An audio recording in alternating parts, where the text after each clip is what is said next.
Ladies and gentlemen, we are live. We are live and back at it again, folks. It's Wednesday, so you know what that means. Well, we're not going to forget to remember September to remember as we dive into AEW Dynamite, a 3-hour special. Lots to talk about, lots to get into, matches going everywhere, face-to-faces, and more. So make sure you get in that chat. Click all the buttons, like, share, subscribe, and make sure you strap in, strap on, grab your snacks, grab your feel good.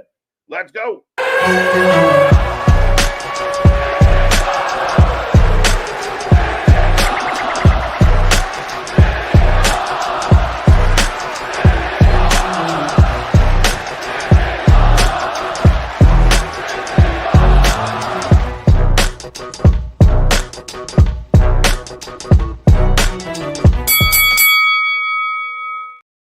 Ding, ding, ding. We are live and back at it again, folks. Like I said, we are the Wrestling for Life Network. This is another live stream as we bring you September to Remember, a special show as AEW brings us a special Dynamite 3 hours tonight.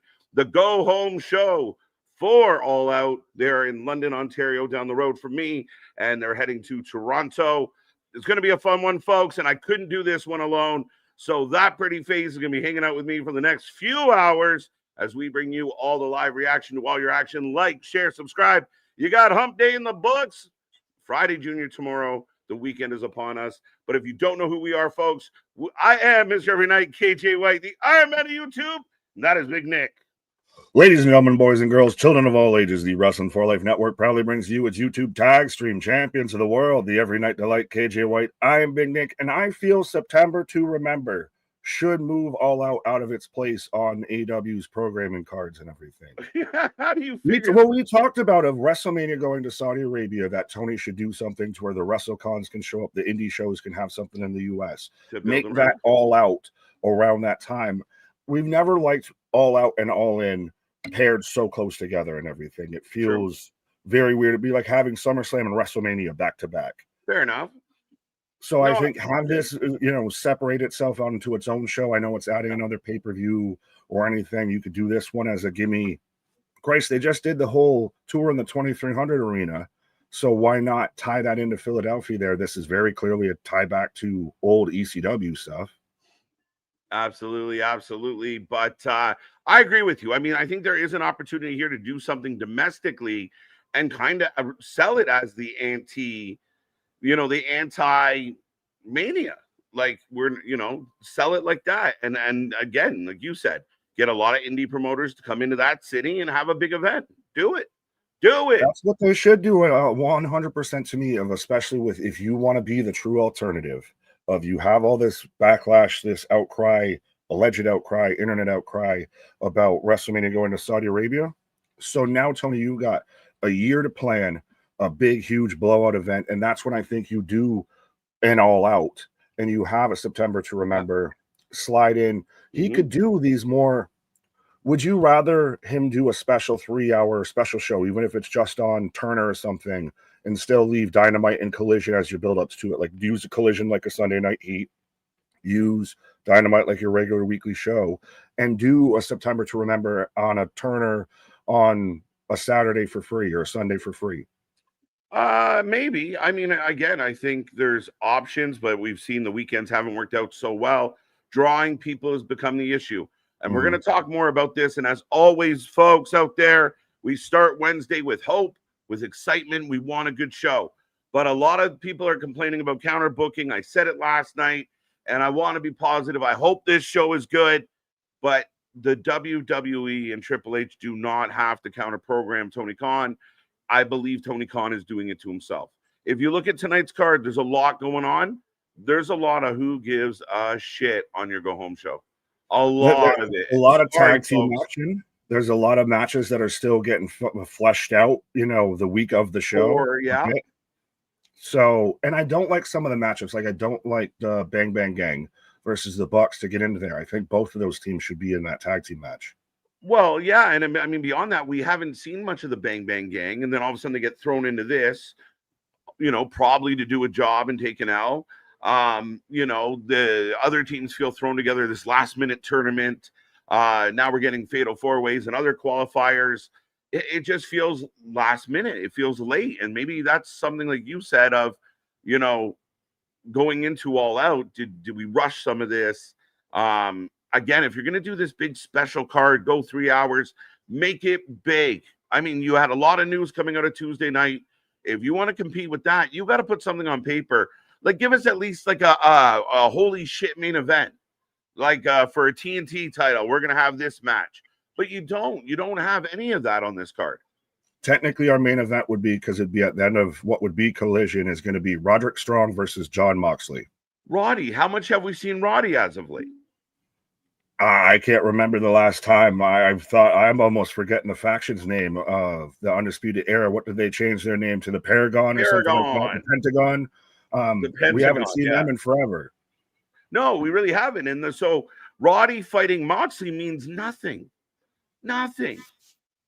And you're going to do that at the end of 3 hours on a weekday. And this is why I'm saying, if you were going to do it on a Saturday. Make this still a special show. I think this should be, and we've talked about it, of like you were even bringing up there, we're burnt out, we're rushed into All Out because we already had all of this. So we're rushing into the next storylines.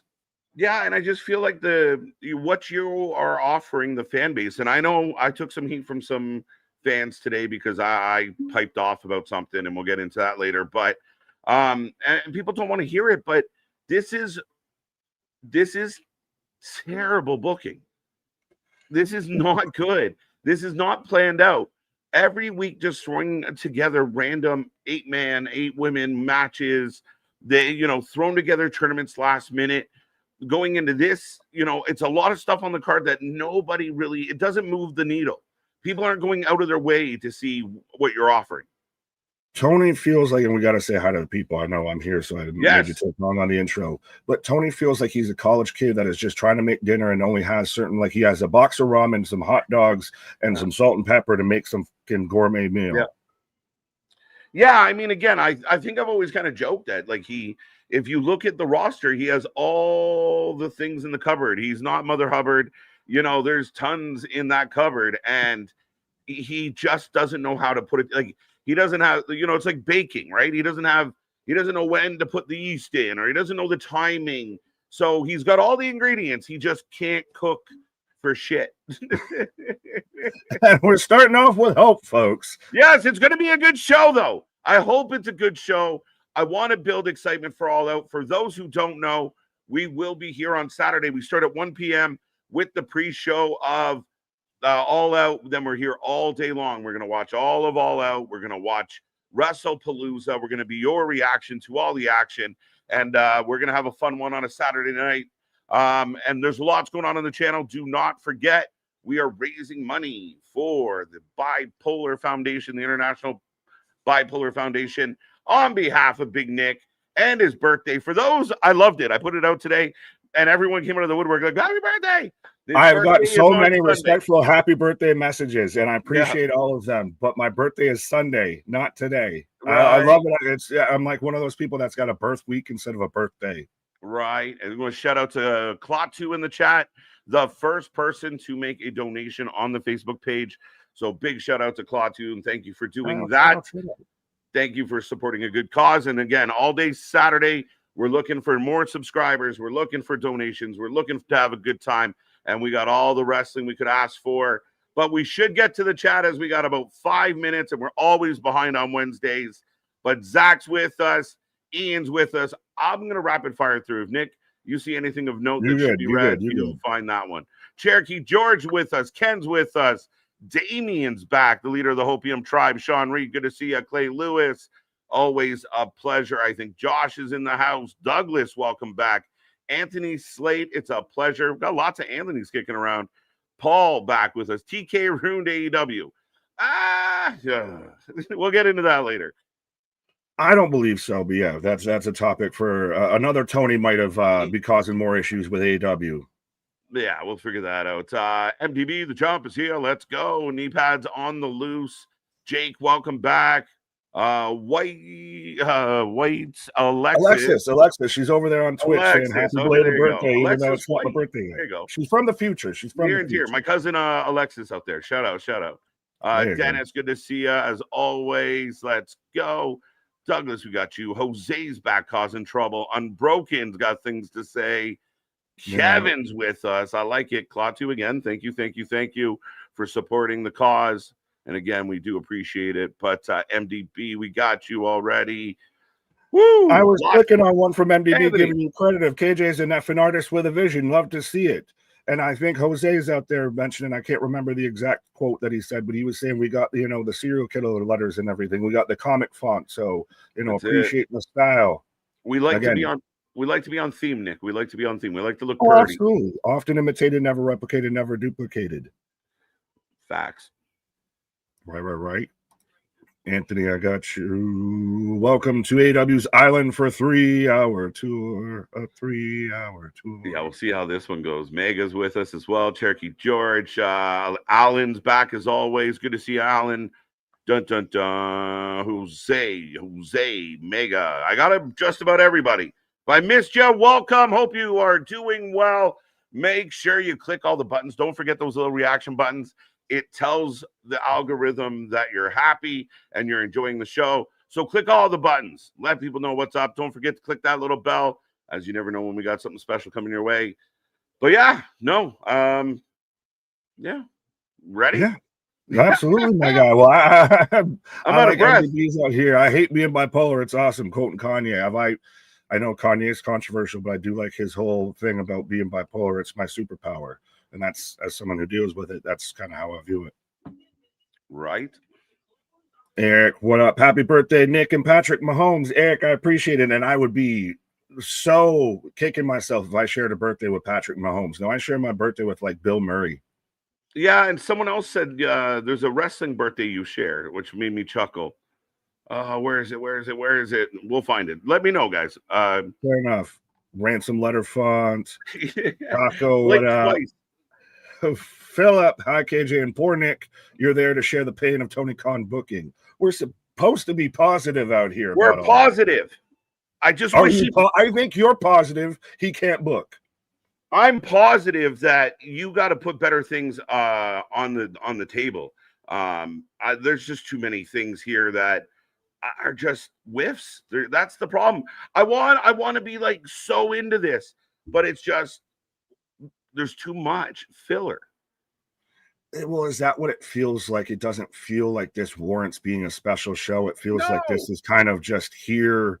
We gave it a clever name because we're still trying to build up hype up for All Out. We're go ahead. Well, you saw the fan reaction last night to the positive reviews that Homecoming got. A lot of good vibes from people out there for Homecoming.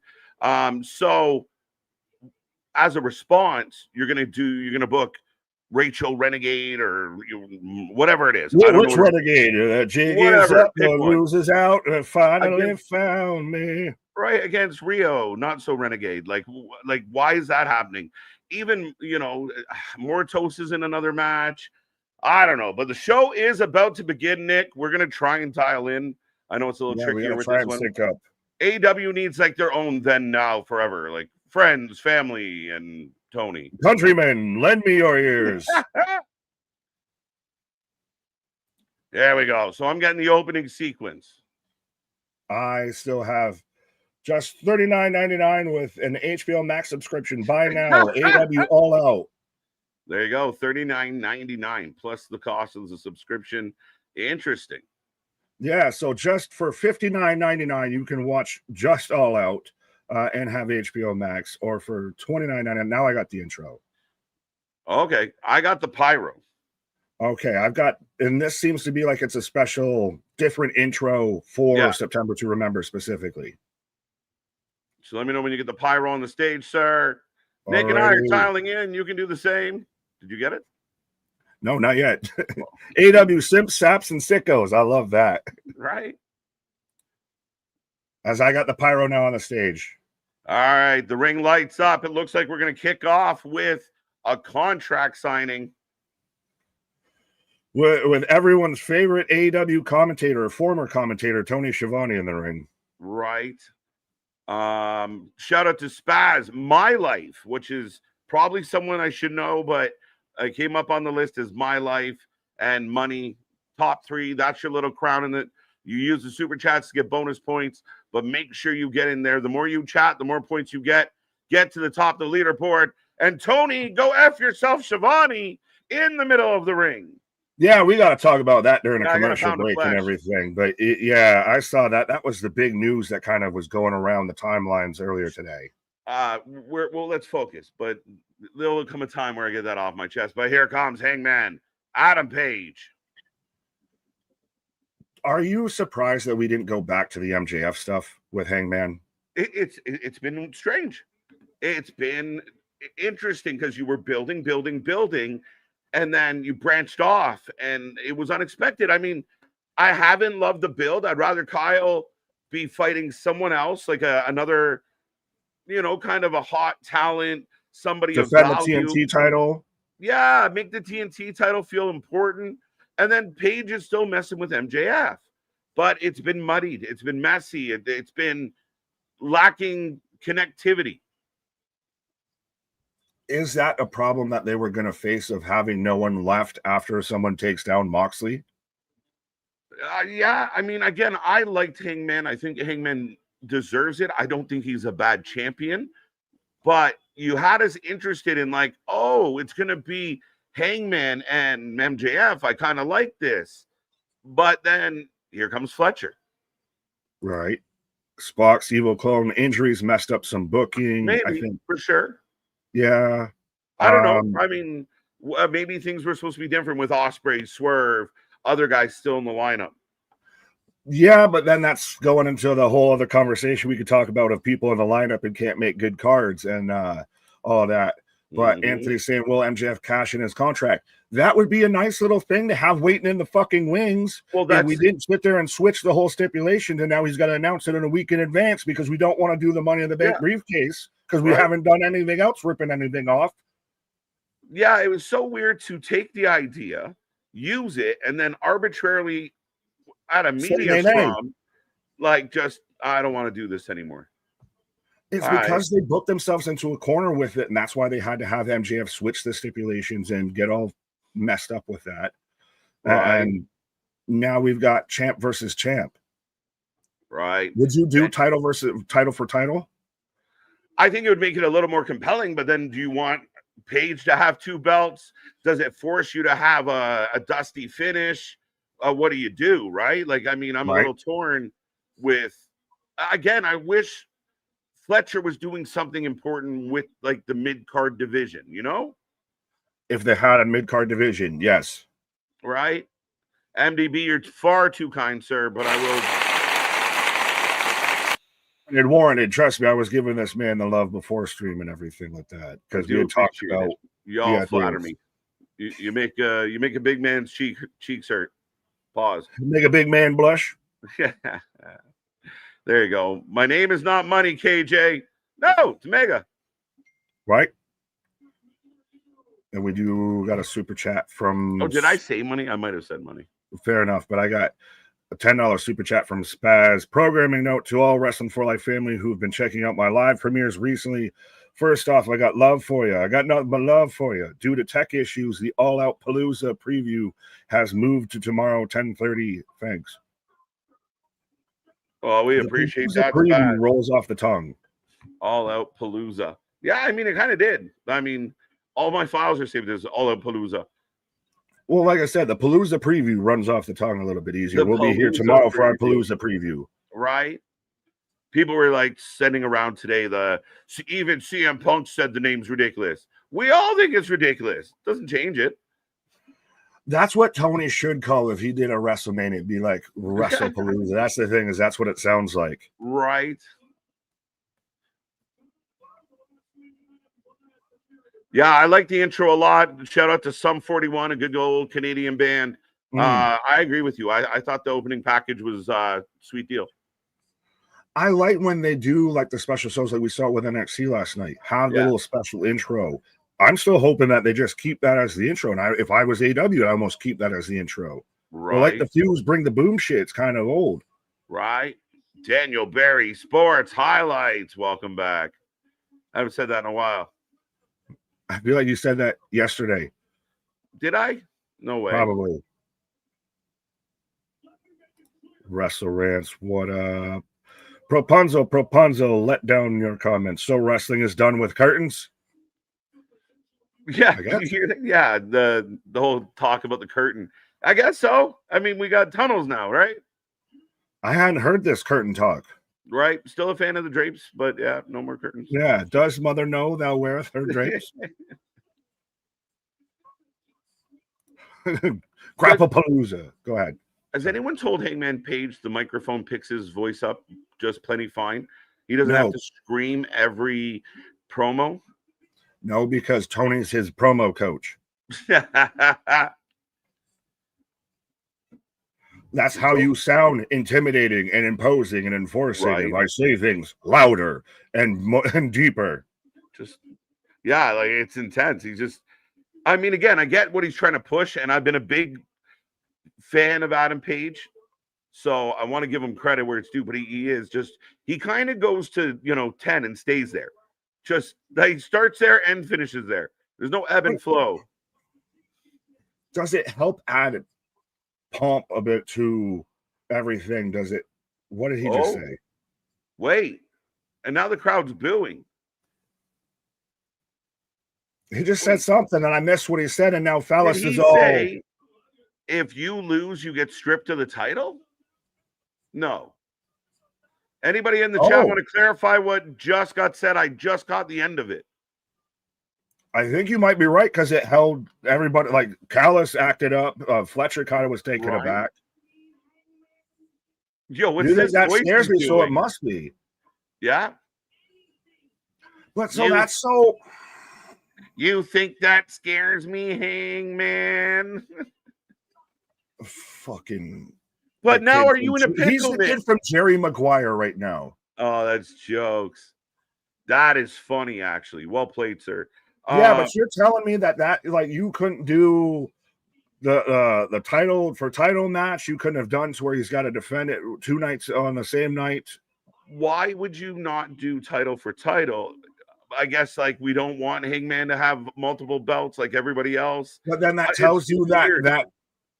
Or does that mean that they're going to go with Kyle? Well, Kyle is world champ now, right now. Double champ? I don't think that's the play, bro. I don't think that's the move. So then you have Kyle lose, so he loses his world title and he loses his own title. Yeah. Just because no one could beat him for it, so he has to just give it up. Just a hit and a half for your ass. Why? And when we had the whole weird Dustin run too with all of this, and we're coming off of that confusion. Yeah, too soon for Fletcher. There's no reason for this match to be a title for title. There's no reason for this match for TNT title to be stripped of it. Yeah, I got to get clarification. Make sure we're not misunderstanding. Kyle Fletcher makes me hate Australian accents. Kyle's voice is annoying. It's why he works so good as a heel, though. People want to boo him. You got it right the first time. Thank you. Okay, so Fletcher is getting the ultimatum. I got Nick here on a Wednesday. That's it. Well, I mean, we're in the comic book universe out here. So, yeah, right. We're in the multiverse now. Right. Yeah, I like the title a lot, Boston. I wish it wasn't hidden for 8 months. Yeah. So, Hangman signing. How do you feel about this segment to kick off the show, energy-wise? Not bad. I mean, it was all building up to that whole reveal that if Kyle loses, he's putting it all on the line now. If he loses, he's, stripped of the TNT title, which we didn't even see the TNT title, which I think would have been a nice touch if you're going to have it involved in the segment and still have it in play to at least see it. So it's just, if that is the stipulation, you kind of, it's like a no-win. Like, I don't think Kyle is the guy that should be a double champ right now. When you look at trying to put big names forward, Kyle's great as a mid-card champion, an up-and-coming kid, but he's not one of your superstars yet. He's there, he's close, but he's not that guy. Now, if Hangman beats him, you're kicking him square between the, right between the thighs, Nick. Right between the twig and berries, but you're not doing So Moxley Garcia becomes the big heel to replace Moxley, and now you get Fletcher to be the big baby face or whatever to be the next big guy to replace Ospreay. What's this, romper room wrestling? What are we doing? Well, why does Hangman cut every promo like it's the most intense promo he's ever cut in his life? No, because no one has told him you don't go pedal to the floor, right? You're not Jacob Fatu. Inflection. Right? Helps sell the whole thing of, trust me, if we came out here and we're at 10 all the time, it'd be a hard stream to watch. Yeah, it is. I mean, if we spend the whole time screaming and yelling, I mean, there's ebbs and flows. And I'm a big Adam Page advocate for anyone out there that wants to get mad at me, but Hangman just comes out and just screams like he's at 10. He has nowhere to go and he never comes down. It's just put that cookie down, put that promo down. Yeah, but no, it's one of those of, if this was him versus Max, then it would warrant this. I love me some Hangman. I think he's the perfect fit right now to be their champ if it's not going to be Max, but you have somebody that's worthy of being that challenger. Kyle Fletcher doesn't exactly feel like that guy. Not yet. He's a great guy. He's really up there, but he's not the guy. Not yet. And I mean, again, he's got all the potential in the world to be that guy. It's just time. And you put him in the right position. The better choice. Yeah, I mean, I feel like Takeshita's been a little handcuffed, and I hope they've been teasing him leaving Callus's family. I hope that's the case. Though we're not really sure how Okada got into it in the first place. Because the Bucks went away for a bit, and he just needed somebody, to hang around with. Right. He needed a watcher. Right. Per man page, Lady B, how you doing? Are the rumors true that All Out was supposed to be Wardlow versus Page and Wardlow's injury messed things up? I had not heard that, but that sounds way better. Yeah, I had not heard that at all. As of right now, we are getting some of the call-outs for All Out. Of course, John Moxley taking on Darby in a coffin match. Right. Oh, we got Darby and we got a video package, sorry. Well, and I agree with RM here. I forgot Danielson is on commentary. Yes. Thank God. What was the point of Konosuke Takeshita if Okada was there? Well, no, they're going to feud. So, but I agree with you. What was the point? Yeah, well, Takeshita seems to be, like you said, he's kind of almost being teased as this guy who's going to turn face and leave it. But he's, to me, the guy that's the best. He's their Braun Breaker. If AEW has a guy that feels like a homegrown-ish guy, that feels like their guy that they can hang their hat on, like Hangman was at a time. Now it is Takeshita. Yeah, Takeshita, again, I think he got hot just by going in the ring and having bangers. Mm-hmm. And it feels like at times very VKM-ish, where the fans all of a sudden organically get behind somebody and Tony shuffles them to the back. It's almost like I wasn't ready for you to do this, so sorry about your luck. The Zack Ryder effect. Kind of, right? Like I didn't have this planned out that you'd be this over, so tough titty. Yeah, well, it's funny that happens with Danielson in the company and on commentary, and it's kind of the same thing. But yeah, right. Any contract signing puts a damper on a show for me. I kind of agree with you, Boston. I wish they would find a cooler way to do it. Nick talked about doing segments more for social media only. Maybe contract signings are a social media thing where, sit them in a room and, pre-record it, put it out. They're never exciting. They're never great. There's rare occurrences, and it's when you have that super high tension, like when it's like a Roman Reigns, Brock Lesnar contract signing is when it kind of gets to that level. When it's Hangman, Kyle Fletcher, respectfully, it doesn't get to that level. When it's even, I don't know, pick a WWE feud currently. I don't think that there's one that would be really at that level, except for maybe the Punks versus the Rollinses. Right. As Moxley is coming to the ring, did you read this one, or was this one a new one? No, I haven't read that one. You want to read it, or do you want me to read it? If I ever make a dime on content, you will get an advertising credit. I appreciate you. But a los, not Tony baloney pony pulling if you're not if you are not in wrestling, you can't criticize wrestling. Not quite. It was actually surprising. Spaz put a nice little positive spin on it. Tony Schiavone basically said, for the people criticizing the booking, I challenge you, why don't you go book your own show? And oh, by the way, go fuck yourselves. Here's the issue, Nick. Too many people within the confines of AEW have told the fan base to go fuck themselves. Now, I know some fans out there are like, well, he's not talking about me. But to the fans at large, outside of the sicko, hardcore fan base, too many. We've seen Dax, we've seen Jericho, we've seen Moxley. We've seen too many wrestlers within that company. Ricochet. Well, So what I allegedly said was supposed to be the main event, or what I would assume, because I thought it was advertised for Collision, is happening now, is the opening match of Jon Moxley versus Roderick Strong. I also thought it might be the main event. No, they're going to get it over with and go home. The main event's going to be Queen Aminata against fucking Ruby Riott.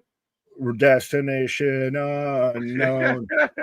But to Schiavone's whole comment and all of that, right now it seems like a lot of people within the company are echoing the fan base outside of the company, which is turning people away.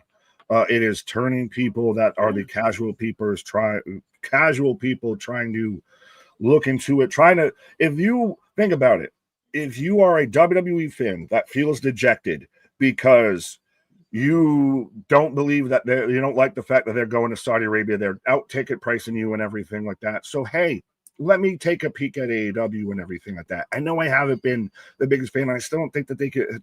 All out's maybe not the best card or anything like that. Oh, their announcer just told me to go fuck myself. Yeah. Okay. We saw it with the most famous case of this is with O'Shea Jackson Jr., to where he was just trying to get into AEW. And the tribalists on Twitter damn near ran this man away from wrestling as a whole. Right now, look at him. He's doing shows. He's doing well for himself. Completely invested in wrestling. And that's a missed opportunity. And I don't get it. I don't get it. But here's the thing. And somebody kind of bantered with me a little bit today. That's like saying you could coach your favorite NFL team better. No. The coaches in the NFL or the NHL or pro sports came with years of experience, usually playing, whether they worked their way up as assistants. 9 times out of 10, Tony Khan had 0 experience until he cashed his trust fund. So let's not act like this is a seasoned vet that's doing phenomenal booking and people are just being mean. The booking should be better. You want to talk big game, and that's the problem with Tony's comment is it's echoed by a lot of the hardcore fans of it doesn't matter what they book. It doesn't matter what is going on. What matters is we like what we do. So fuck you if you don't like it. And that's terrible customer service from the get-go. Yeah, that's the biggest thing. And that's to me the biggest drawback of we talked about as Moxley's got Roddy stomping on him in the corner here of if you're trying to be one of those that brings in the lapsed fan, the dejected fan from WWE because they've been outsourced, they've been out-ticketed, they've been outpriced and everything like that, you should try and be welcoming to new fans, even if they are critical. We can already go into the whole thing of, people are going to be critical of your product regardless of it and everything. You should still take it with a grain of salt and all of that, not outwardly, especially if you work for the company, tell them to go fuck themselves.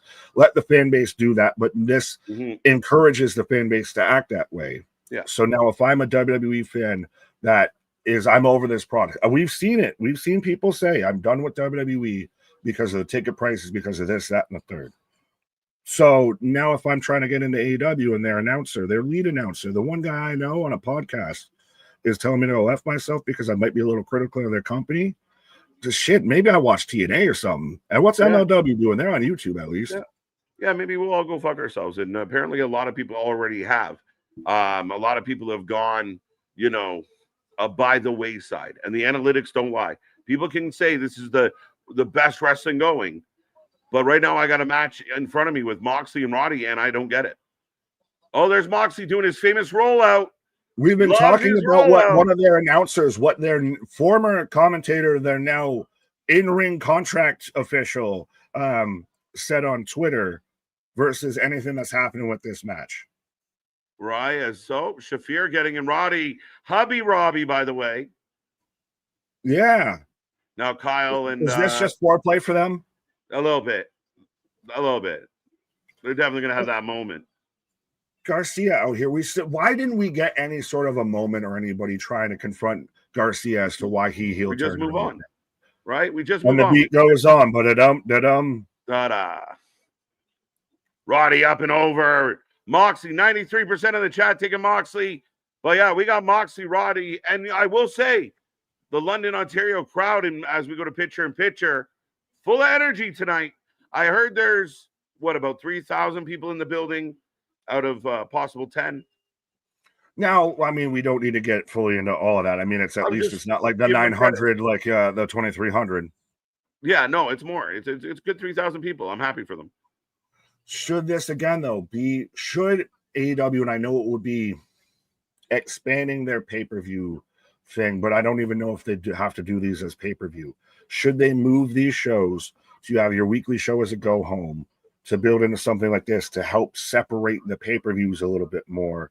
Like your Clash of Champions, that's instead of that coming after a Collision or whatever being starting at 11, that's your little special for that month that airs randomly on one Saturday. You get rid of Collision for one Saturday. Like September 2 remembers your one show for September as your special show on a Saturday. Yeah. Yeah, I mean, again, it's not a bad strategy, especially when you have Collision floundering. So yeah, maybe once a month you have a special Saturday show where, you know, some of the people that you don't see a lot on Saturdays show up and stack it up. Yeah, I could see that. Well, and if you've got, say, your month to kind of build to that, and you may not go all out or all in for it and everything, and say the card that we've got for all out that Tony wanted to be so mad that people critique that, oh, well, you don't have your top three. And then Conrad, of all people, Mr. Shill himself of podcasts. If anyone's a fucking wrestling podcast shill, it's Conrad Thompson. He's so ridiculous. Right. But to sit there and say that they have 12 top stars. Oh, really? Oh, really? Can you name 5? Right. The 12 is a hard. And then again, the argument is if you have 12 top stars, then that's easy to say. Say that 3 times fast, folks. 12 top stars, 12 top stars, 12 top stars. But if you have that in your stable, then why is it not better? Why is it not pulled together better? Why doesn't it make a little more sense? You're saying he's got the bullets. But that's the thing, is that's why then I think you use these kind of in-betweens as something to really help build to the next big show. If you're going to do 6 a year of actual pay-per-views, if you're going to still do the pay-per-view model and you want to keep it like Tony does, you do 6 a year, but you have your go-between shows like a September to Remember that were kind of like how WWE ended up with like No Mercy and Backlash and all the B pay-per-views. Right. Absolutely. I think there's a lot of strategy they got to kind of consider. And I think there's opportunity here. I said it earlier this week. Like Tony has an opportunity right now to just put on good shows. Put on good shows, and you can win some fans who aren't happy about some shit. You have an opportunity, but when you follow up last night's show with this isn't it. Yeah, and this ain't even it for them. That's the thing. Is it's not like even an it on a comparable. It's not even it for that, because I don't want to do the whole homecoming counter booked September to Remember a whole 24 hours in advance. Right. But again, if you're worried about the counter programming, just program your best. Do your best. But that's even better. That's when we talked about if WWE has or AEW has the chance to counter book WWE with WrestleMania. Right. Now you found your big hole in the armor there. You found the black arrow, if we're going Lord of the Rings, that you can shoot through the dragon's stomach and everything. Take it. Right. But yeah, no, I agree. I don't know that there's not 12 guys being presented as stars. Everybody gets kind of presented as an even. Everybody's in the middle together, stuck in the middle with everybody's together, just looking around. Like nobody's allowed to be super over. Like everyone's got to be kind of float, like back and forth. It lends to a lot of 50-50 booking. It's messy. Right. As I did see Paul Carpenter, I think, Became a member for 3 months. Yeah. Oh. Became a member for 3 months. Thank y'all for an amazing 3 months. Hashtag WFU. Many to come. Oh, the party's just getting started, my guy. Right. We appreciate you. Let's go. I'll let you answer that one. 90% of Wrestlepalooza's card has absolutely no story if we're talking about booking. Wait for it. So Brock Lesnar and John Cena doesn't have stories. So the Rollinses versus the Punkses doesn't have story. So Jey Uso, the Usos versus the Bronzes doesn't have story. Stephanie McClure versus Io, I could maybe give you that a little bit. But you know why? Oh, pile driver. Sorry, Nick. Big pile driver by Mox. Cal, you know I love you, but I have to call fault with that one. Yeah. Let's be real. When I'm pulling the card just from memory and can name the story and the attachments to it and everything. Yeah. That's it. Just a wee bit. Right. Holy hammer and sickle. Let's go. I want toast bag, but tickets are $50. What is the excuse? What? That's another good point, right? And I mean, you should be selling that to your fans, selling it to the world. You know, again, you are the alternative, and you fit in that niche. But we got the forearm shots. This match, we talked about things that feel long. This feels long. This feels like every Moxley match that we know. Oh, so Moxley has a match with Darby on the weekend, and now he's going 20 strong with Roddy. As we get the Bulldog. I was about to say as that we know this match is going to go for a bit into something. Now Roddy's got the foot on the ropes. Yeah, like why is this such a Moxley being a top guy and Roddy being a guy we never see? This match should have been over 6 minutes ago. Backdrop. Yeah. And that's why we were talking about all things besides this match during all of this. And there was something we were just halfway talking about that I want to save for a commercial break, if I can remind myself, of being the whole family affordable, if they might have to change up what they present to bring in those families. That's interesting. That's a good point. Evil Uno's Mystery Wrestling Show. I've never seen it. Have you seen Evil Uno's Mystery Wrestling Show? I've watched a few of Uno's shows and everything. I know Evil Uno could be just like the king of the indies right now. I'm surprised that the Dark Order was still a thing that we saw last week. Oh, we're biting hands. Just every week, the same shit from Mox. Every week, just same bullshit. Who gives a fuck? I eat people.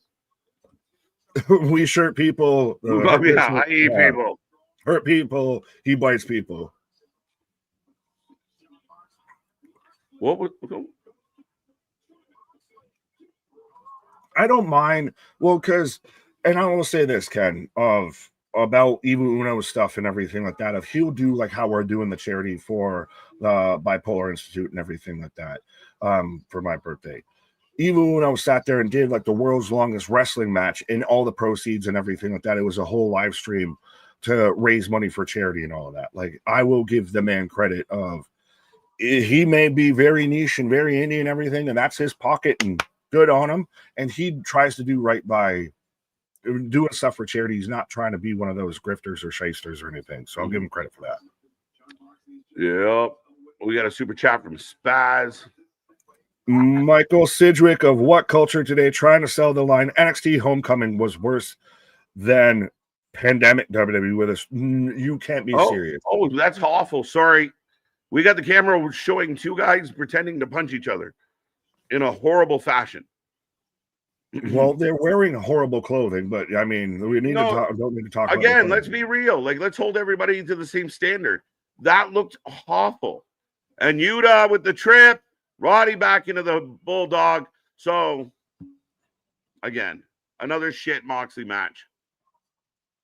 You got Kyle flipping the bird, wandering off. Or Daniel. Yeah. As Moxley turns around and hits push-ups after the match. He's so good. He's still fresh. He can still hit push-ups. Sells nothing. This is my rifle. This is my gun. Why'd you go 20 strong with them? Literally.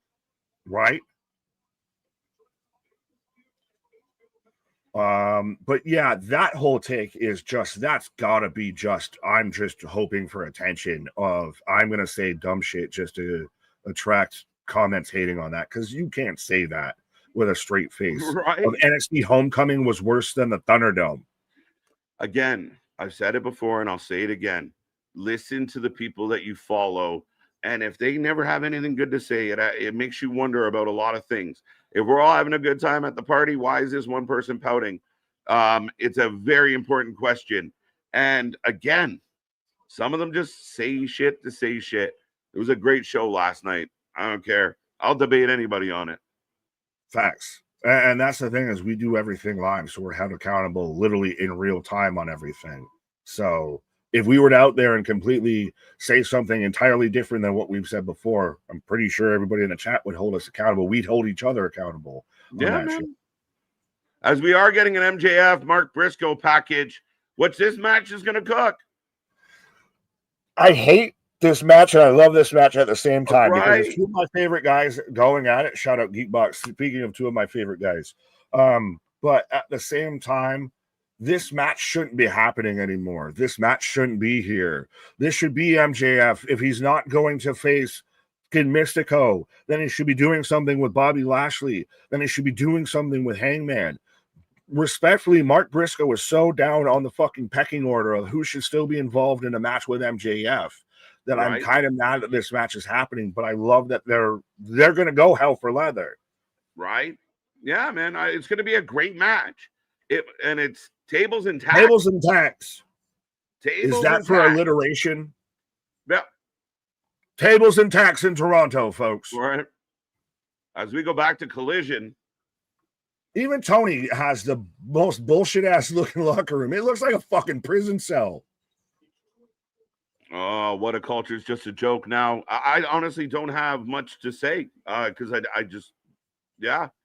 I'm usually pretty vocal, but I don't know who. They're one who of those the fuck that is that guy? used to watching and I've stopped watching. Yeah, no, I haven't seen that in a hot minute at least. Yeah. Who do you work for? Who does number 2 work for? That sounded like Tony was saying it. I had to do a number 2. This is the most. Hey, notice how you can't show Tony having the spine on screen.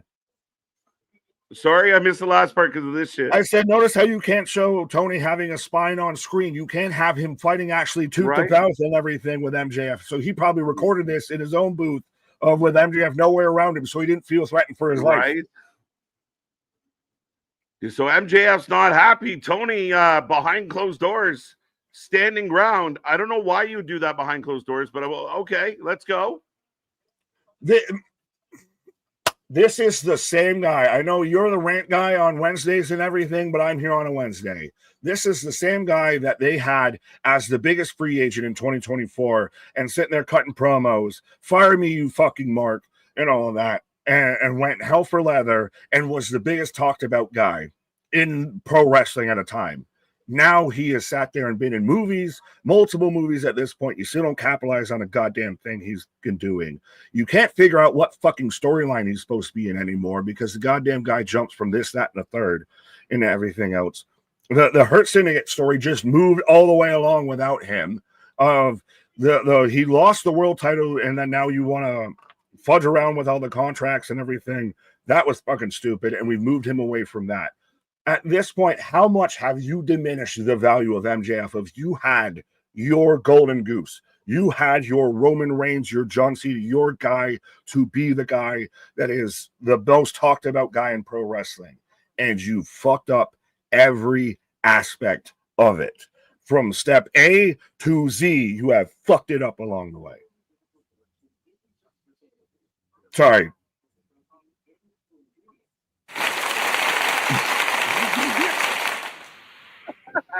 No, I mean, again, you're the scarf carrying member of the fan base. I know. Should I wear my scarf when I was cutting that? Yeah, you should have wore your scarf while cutting that. And again, you're not wrong. And when people talk about, oh, well, they have 12 stars, but I mean, you can say MJF's a star, but he's not the star he once was. He's not the hot topic. Not even close. Not even close. Mystico becomes the dilemma. is being talked about as a bigger star by one of the alleged journalists in pro wrestling right now, as a bigger star than MJF instead of Maxwell Jacob Friedman. Yeah, 100%. I mean, again, you had a clear path here to go towards Hangman. And even like you had that stipulation, like the heel should be pissed off that the boss all of a sudden took the advantage of the contract away. Now you just get it's just a number one contenders battle royal. It's not a special contract anymore. It's stupid. It's redundant. It doesn't need a separate name. It's just a number one contender because you got to announce it a week out. I mean, the cool part of the contract was, especially in the hands of MJF, is at any point he could show up and win the title. Absolutely. And I just had a fucking flashback of the whole Devil storyline, which has killed Adam Cole's career too as well. And that's a whole fucking shell shock issue. Again, they have just managed to turn around and fuck this thing up at every bit of fucking corner that they could. And it's just so like now we're booked into a situation to where I like Mark Briscoe and I like MJF, and I almost want both guys to somehow win this match because Mark Briscoe deserves better too. But at the same time, and you couldn't even show Tony having a fucking spine on camera. You had to sit there. I think they need some, like you have Danielson in commentary. Make like if MJF was face to face with Danielson, yelling at him and pissed off, that now has clout. That now Danielson should be your GM, not your fucking commentator. Right?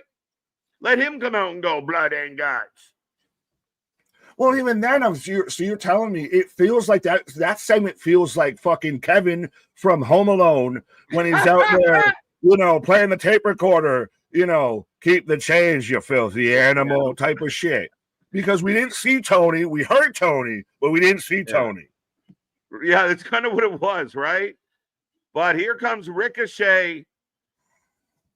And Toa is going to be taking on Bobby Lashley, setting up this match that we're getting at All Out, the trios match. Right? They got my blood pressure going on my birthday week. Nick's stressing. Well, I saw MDB saying I caught the rant bug from you. I'm sorry, I took a gimmick for the night. Nick's like, I can do this too. No, journalist. The doctor. I love that. The journalist. Yeah, no, there's shit. I don't have a journalist degree. Am I good? Joe, not exotic. Well, hey there, old buddies. How's prison? Well, no, he's not exotic. Not exotic. So how's freedom? There we go. Tavion, what up? What up? Alan, I see you. Byron. Nick, Christmas came fast for you. Hot? No, getting shitting in my britches. What?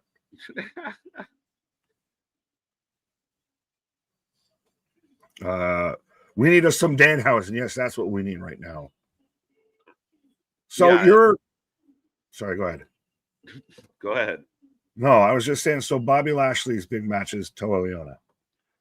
Well, I mean, I'm okay with this as a setup match where you get two members of the match that you're getting on the weekend to kind of go at it. You either end it with the bad guys stealing a win or whatever you want to do here.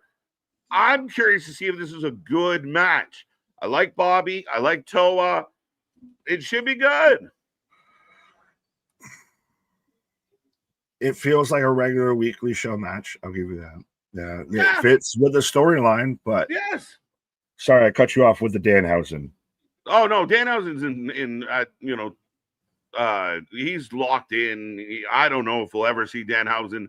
I don't know how true the WWE wants Danhausen thing rumors were. I guess time will tell. All right. Well, I gotta click on this one. Joe, not exact. I'm married, KJ. What's freedom? Facts. Amen, brother. As another married man, I can agree with that. But yeah, so happy wife, happy life, and you watch out for the shoe. Hurt Syndicate theme song got me dancing in the crib. Dancing in the crib. Let's go. Got a show going up on a Wednesday. Right. Her Syndicate theme song got me dancing. I like that. I mean, again, you have opportunity here with good talent. Lashley for the win. I'm going to say that Toa steals it. Fair enough. I'm trying to think of, it was what? It was Shelton versus Ricochet last week, right? Yes.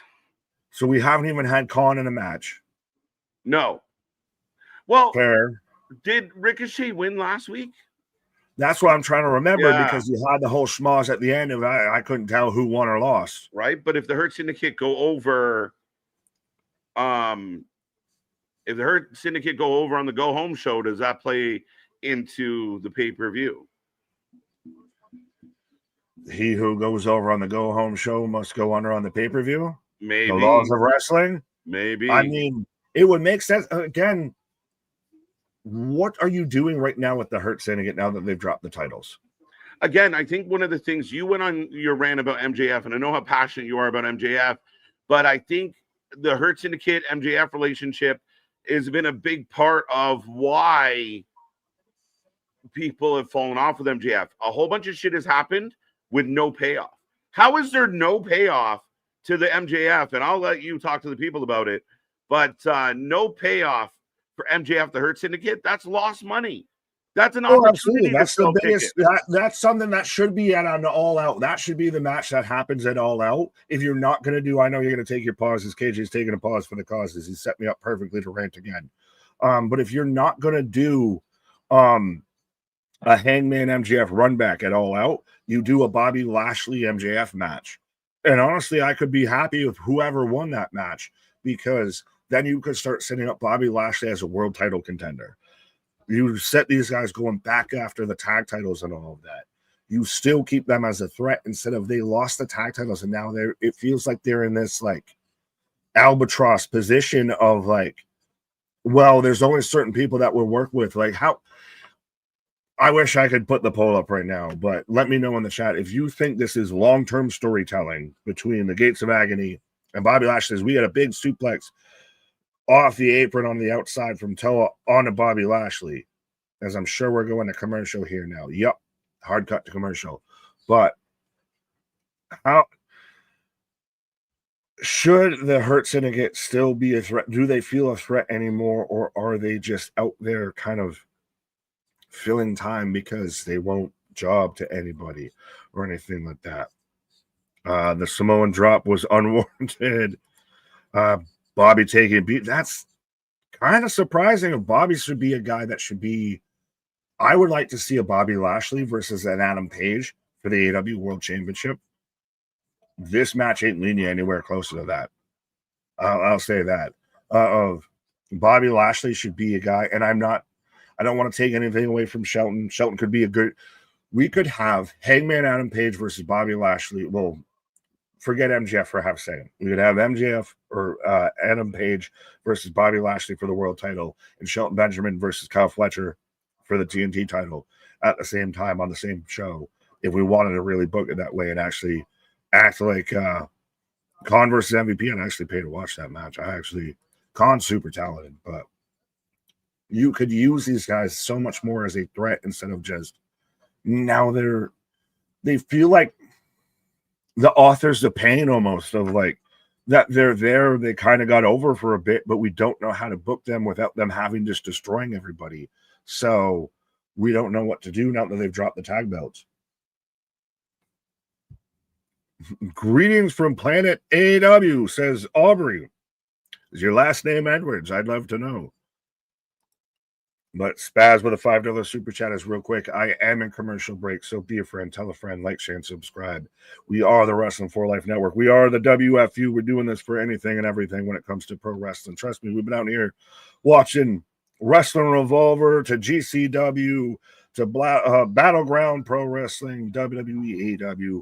Nobody watches and knows more about wrestling than we do, except for maybe Cornette. Well, he knows more. He doesn't watch more. But anyways. Spaz with a $5. Why are the bad guys wearing the company logo on their backs? Why do people think Emo Cowboy is the main character? Are hot dog sandwiches? All of these questions and more will be answered during this live stream. But first off, a hot dog is a sandwich. I feel like it kind of would halfway classify. Is it just this weird, unique, category unto itself? As I'm back in the action of Toa and Bobby going at it. What's with the default AW jumpsuits? Yeah, a wee bit. It's a little awkward. Bailey WrestlePalooza? Maybe, I don't know. The Illustrators of Pain, yeah. There you go. The authors have been disbarred or disbanded. Oh, we got Bobby with the Tower of Doom, the electric chair drop. Drops Toa. A hot dog isn't a sandwich. But then again, is it exclusive? Is it its own category unto itself? Because, I mean, it is between, a piece of bread and everything. These are the type of things that are more entertaining to talk about at times than that goes on in AEW, just respectfully. I feel like I'm goddamn goods out here. This is the type of I'd be talking about, I'd be thinking about while you're rap. But Bobby and Toa trading blows. You crack me up, big fella. I try, my guy. We try out here. This is either 2 to 3 hours of a podcast or stand-up or somewhere in between. Today's episode of AW Island, Fashion Malfunction. A hot dog is considered an open face sandwich. That's a fucking goddamn oxymoron right there. An open face sandwich. Sandwich is closed. So how can you have an open face sandwich? That's just bread. That's just meat on bread shit. Belly to belly from Bobby.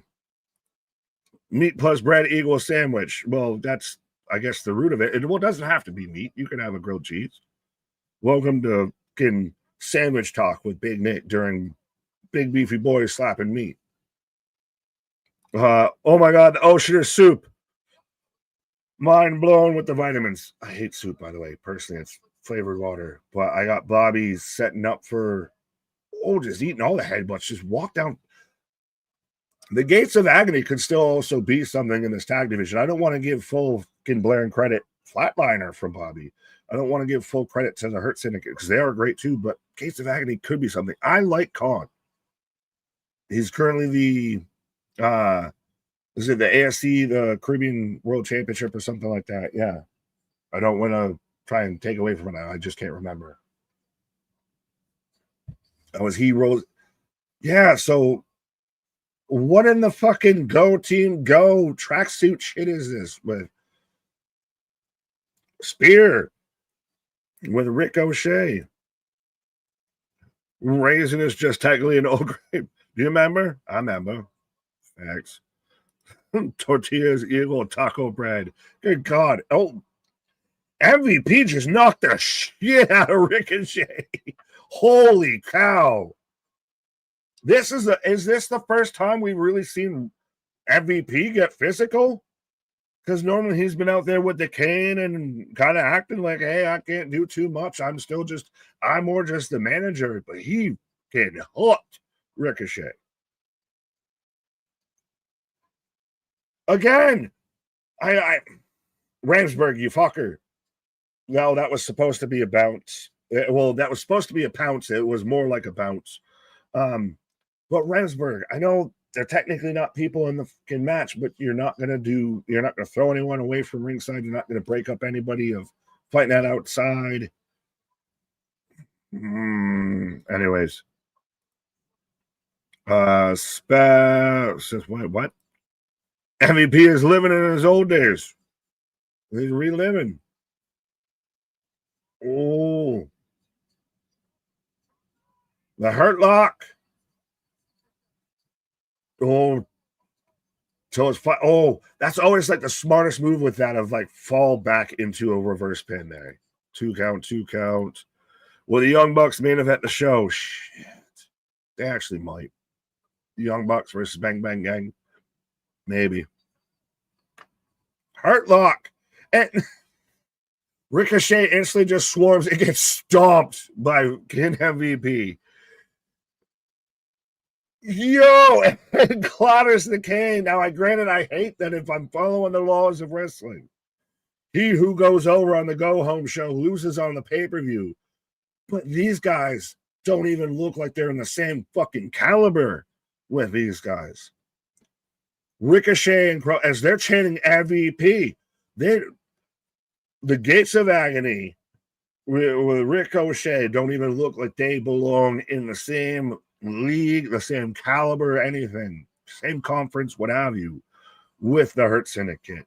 MVP just fucking mollywopped Ricochet throughout that whole match. And then even when he tries to come in and hits his little phantom punches on Bobby, just boots him in the face. Like MVP. It's almost the MVP of that whole situation. But yeah, Bobby wins.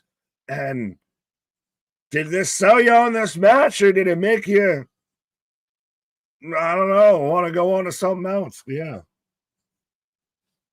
As I'm back in commercial, as up next we have the face-to-face, if I can find the thing.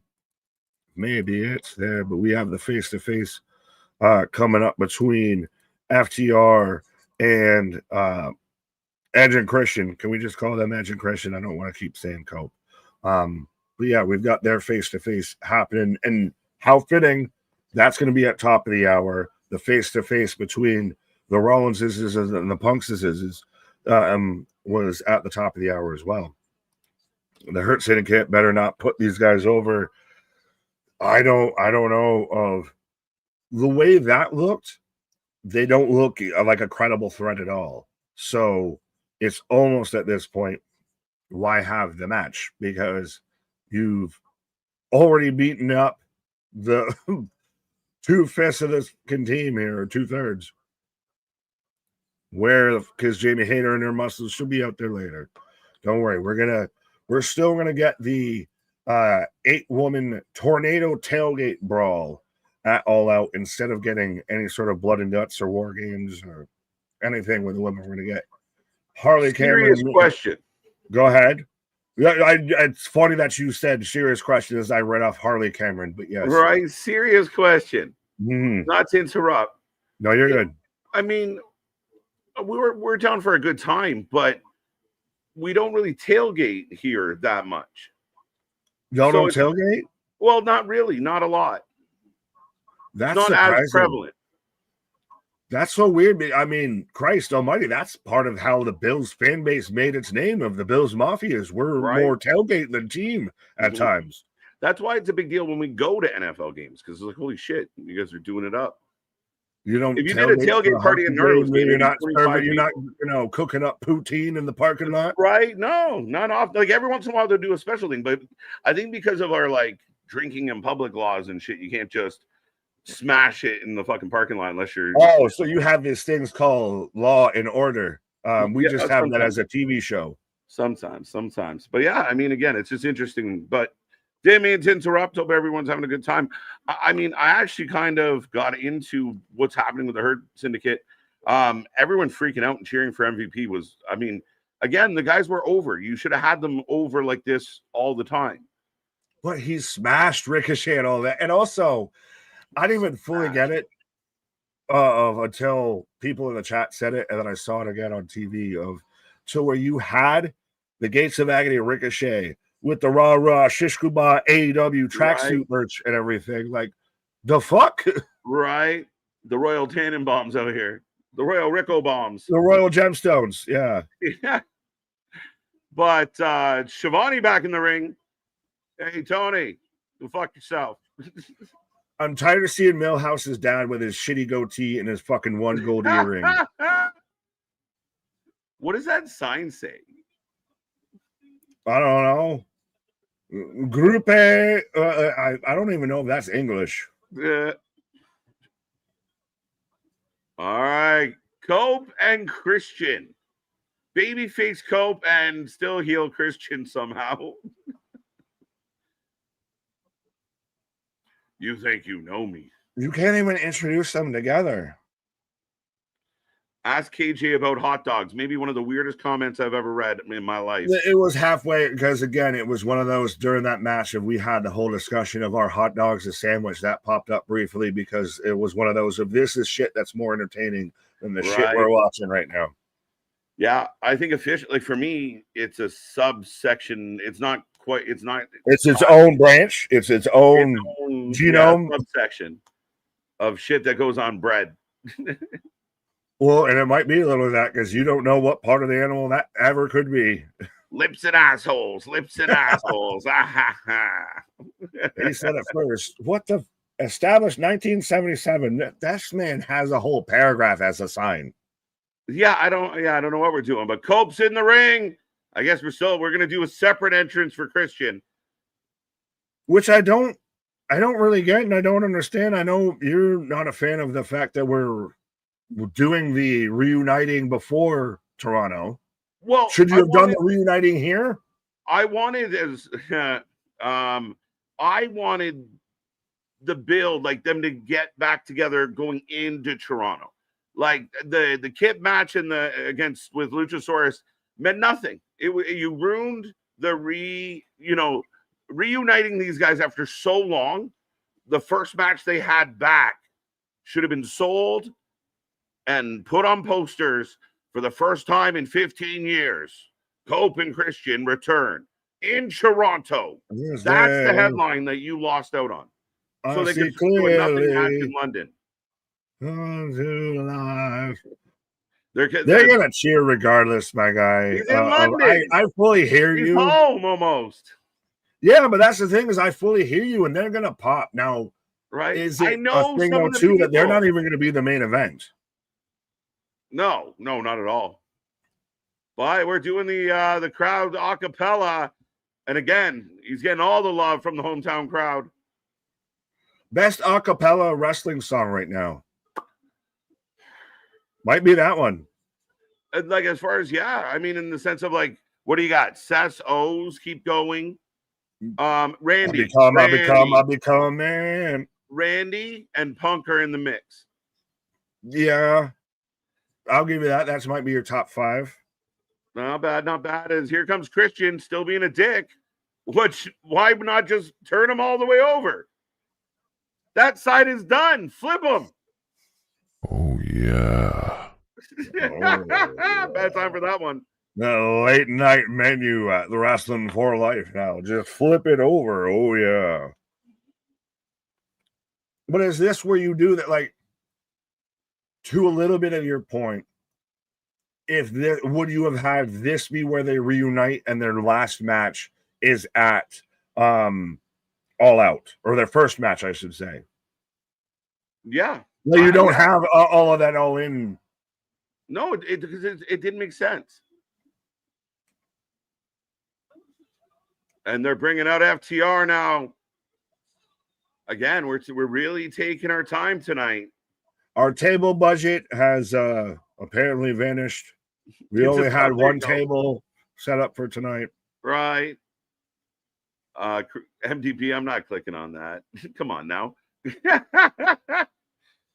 Well, you can click on Lady B saying this soundboard. I can't.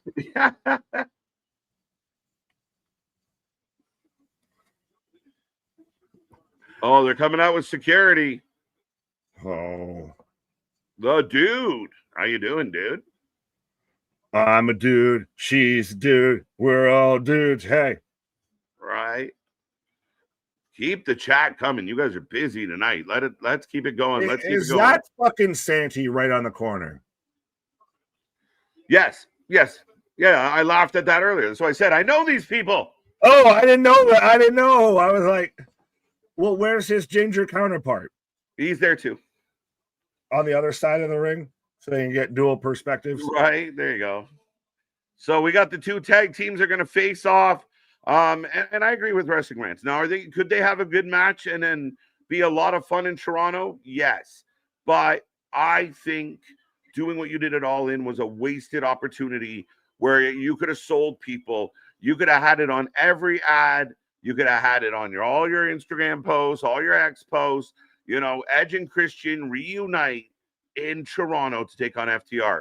That's way cooler than we're going to put them in All In against Kip and but you had to get rid of Kip and Luchasaurus before that. Yeah, you have Christian take care of that. Like, Edge can help him get over that, but to bring him back and put him in that match made no sense. Then I have no hose.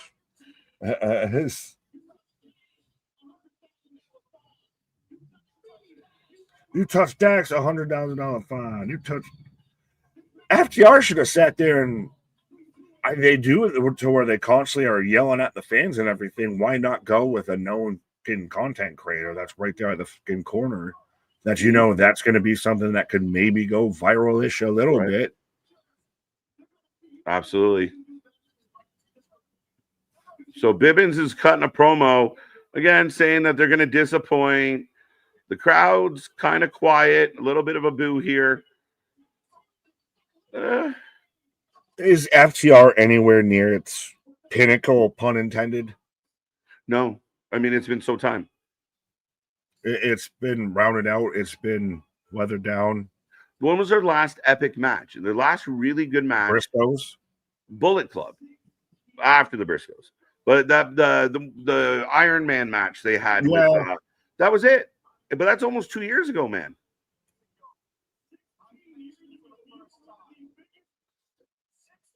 This looks like you're like annoyed cousins yelling at your uncles. It is the crowd, and you're here every week and everything, so you can attest to this, and anybody else out there more. Is this the crowd's booing and they don't like you, or I don't care, please shut up, please shut up? Just to throw them off, because we've seen that FTR can get shook by the crowd. Yeah. And Dax, again, another one of the guys that work for your company that have consistently, kind of been out there battling the fans. And they think they're defending the honor of AEW, but they're just making themselves look bad, petty, soft. But I do think there's some actual decent heat there, especially in London. But why have Bibbins cut the promo, then have, Bibbins cuts the promo, FTR doesn't have to talk. Bibbins just did it. Now Edge and Christian say a little something, and they can respond, but just passing the mic along. You have to give the context clues for everyone who hasn't watched the last couple of weeks this is why they don't swing on these fuckers for saying this, is because if they do, they have to pay $1,000 or $100,000 or whatever. That's the only way I can make that make sense. Now it's Dax's turn. We're playing Pass the Dutchie. On the left-hand side. Right? It just that's what it feels like. I'm not going to scream over you, because you already tried to do it. You sit there and, you unblock people just so you can yell at them to turn around and block them again. That's the biggest thing, is the wrestlers and the performers and the personalities, the talent, the people paid by this fucking company act the same, if not worse, than their fan base, which is a fucking issue. Yeah, in a lot of ways, my guy. Dennis, I love your comment. I'm glad you're having fun on the channel. And that's what we want. We want to bring the fun. We want to have a good time. Again, a lot of people, we get passionate. A lot of people take this so serious, but we're trying to figure out, what are they really doing? Are they just rage baiting everybody? Do they really not have an opinion of their own? And again, Nick says it best. We are real. We are authentic. It's the way it is. Right. Often imitated, never replicated, never duplicated. You might see a couple other people try and do what we do, but they can't do what we do because we do what we do. Us, for sure. Oh, yeah. Well, at least we know they stopped by to say hi. Yeah, that too. This segment is sponsored by NyQuil. Yeah, a little bit of a... Oh, trust me, I know you did your thing. I might. I don't even know if I hit it. I'm gonna just do this because at this point, I need to go take a walkabout. Nick's like, if I leave, KJ's gonna doze off here by himself. Well, it's one of those. I mean, it's FTR bald, and again, it's that why does everything he says sound like this fucking raw speech? It is. You, like we love AEW. You don't want that action. You just talk like you do. Cope grabs the mic, and now it's his turn. Christian, and they're so much taller than them, too. I didn't even realize this. They're so much taller. Oh, yeah.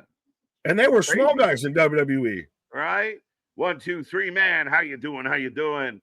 As Cope giving his 2 cents now. It's been a little bit. Again, that's why you have a mouthpiece to do the mouth work. What have we done? Whoa now. Oh, now. Woo! Woohoo! The Pillsbury Doughboy. This show is struggling to be a 5.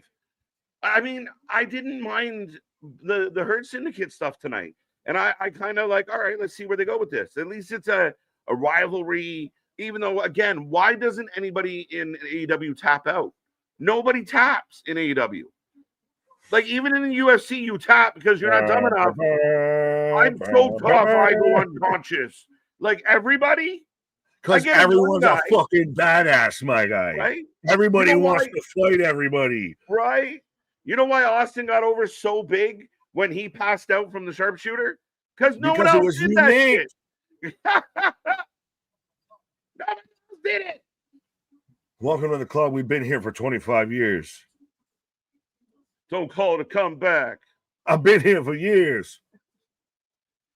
They need this dream match. I agree, Ronan. I think this match is going to do well. This match is going to do better than the build did for it. Now, the only thing I'm critical about with the setup is that it was a slam dunk, and they overcomplicated it. Just kind of like what they're doing with Paige and MJF. They're messing up. They're muddying up simple shit. Yeah, it's like, well, speaking of hot dogs, all you got to do is put it in a fucking pan and cook it. Right. And they still can't figure that shit out somehow. Right.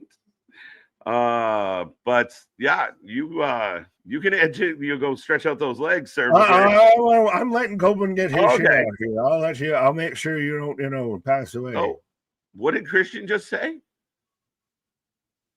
Go find yourself. I don't know.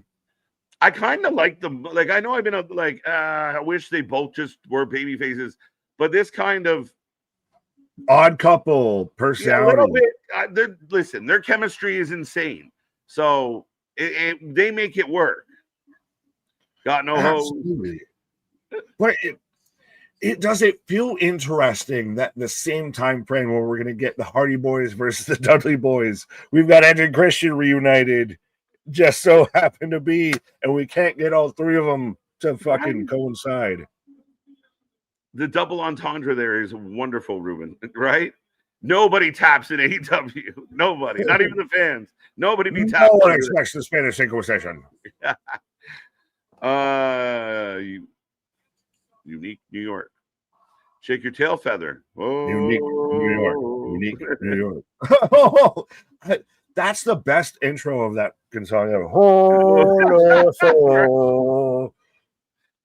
FTR and Stokely are the modern interview wise only. The Road Warriors in Crockett Promotions. Tell them Hawk. Tell them Animal. Tell them Paul. We got a brawl. Security's in the ring. They took a long time to get to the brawl. Yeah, well, because everyone had to say their piece. Oh, Shatter Machine. The sky view of the brawl is kind of fun. Yeah. Oh. Christian Unprettier. He's just like finger poking. Adapt you. He's fucking Steven Seagal. And back into the brawl. At least this is fun. What do you feel about the rumor of Copeland maybe coming back to the WWE? Oh, I know I'm going to take a pause. I'm going to come back with something that I think would be interesting. And I've heard somebody say as a possible theory or something for a WrestlePalooza or anything like that. And you can sit on this and you don't talk about this. I think I know what you're going to. Yeah, but you don't talk about this. But Dax is busted open the hard way there. I'm sick of their shit. It's they've sold you this. This is the match I'm most excited for. This should main event your fucking show if I cared about FTR a little bit more. Yeah, and I mean, like I said, it's going to be a good match. And I'd like the problem is if you take Bibbins, let him speak, then Edge speaks, then one of the FTR guys say a small thing, but everybody gets a monologue. Everybody's, fucking... Romeo, where out the Romeo? Well, I've got the Bucks back there with Renee, who might be cutting a monologue. So I'll let you, Romeo, upon thou balcony and everything. Does mother know thy worth her drapes? Right. What are they doing right now? All right, ladies and gentlemen, the show rolls on. Nick taking a pause for the cause. Make sure you hit like, share, subscribe. Click those reaction buttons. And I guess the Bucks are back to being wealthy. Now, someone help me understand something. They lost their EVP title, but they're still employed under a contract. How did they go broke? I don't get it. They still had a job. But I guess they got money again, and they want to be champs. Loved it. What are we doing? I don't get it. Copeland needs WWE badly. No Cope, Cage and Cope. I mean, if they both come back, I don't want to tell you what I think Nick was going to bring up, but I saw something out there that made me kind of giggle on the inside. But we'll see what he comes back with. As here come the Bucks. All right, let's see where the graphic for that one is. Literally needed 2 sets tonight, as a lot is going on. I will put a poll up. Get in the chat as we get the Bucks coming out for their matchup as part of trying to find out who the number 1 contender is going to be. I do believe it will be a ladder match at All Out. Who wins? Who wins? Let me know. Let me know. Let me know. Who are you taking on this one, folks? FTR, not good on the mic. They're just too long-winded. And I think with Dax, I think we've heard it all before. The same rinse and repeat speech. I'm a big fan of FTR once upon a time. Like I said, I think the match is going to be good. I think how they do it should be strong. Again, if everybody in the ring gets a monologue, it took too long to get to that brawl. You could have got to that brawl faster, especially with Christian being such a good smartass. 2 matches in an hour. BTE, I don't really understand. Again, I think the Bucks have to let that stuff go. And they pulled a Happy Corbin. They went to the casino with their money. Do you eat Oreo in one piece or separate? Answer wisely. Truth is both. Depends. I'll eat one normal, then I'll pull one apart. Variety is the spice of life. Try it all the ways. Pause. They all hit their moves on Security Edge, and Cage was late. FTR was just standing there waiting on them to hit their moves. Very true. Very true, Wrestling Proud. And I think ultimately, as we get the Gun Club, now we haven't seen the Gun Club much. Injuries have still been an ongoing problem with with all of them. But I'm happy to see them on Dynamite. We'll see what it means for this. As let's go. Who are you taking? Who are you taking? As I get that pull up. The Bang Bang Gang.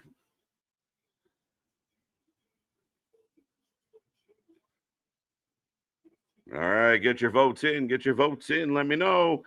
This show is a 1 out of 10. Dressed like 1.5 out of 10. Oof. Oof. Yeah, I mean, again, and we knew there was kind of, you lead that physicality, you kind of hype up the match that's coming up. I'm good with that. But, yeah, you don't need everybody. And it doesn't make sense for Bibbins to cut a long promo and then let the guys cut a long promo. They should say less. Take the advice. Say less. They had to pay for their EVP privileges. They lost. All right, all right. I'll try and wrap my head around that. Killed FTR's career.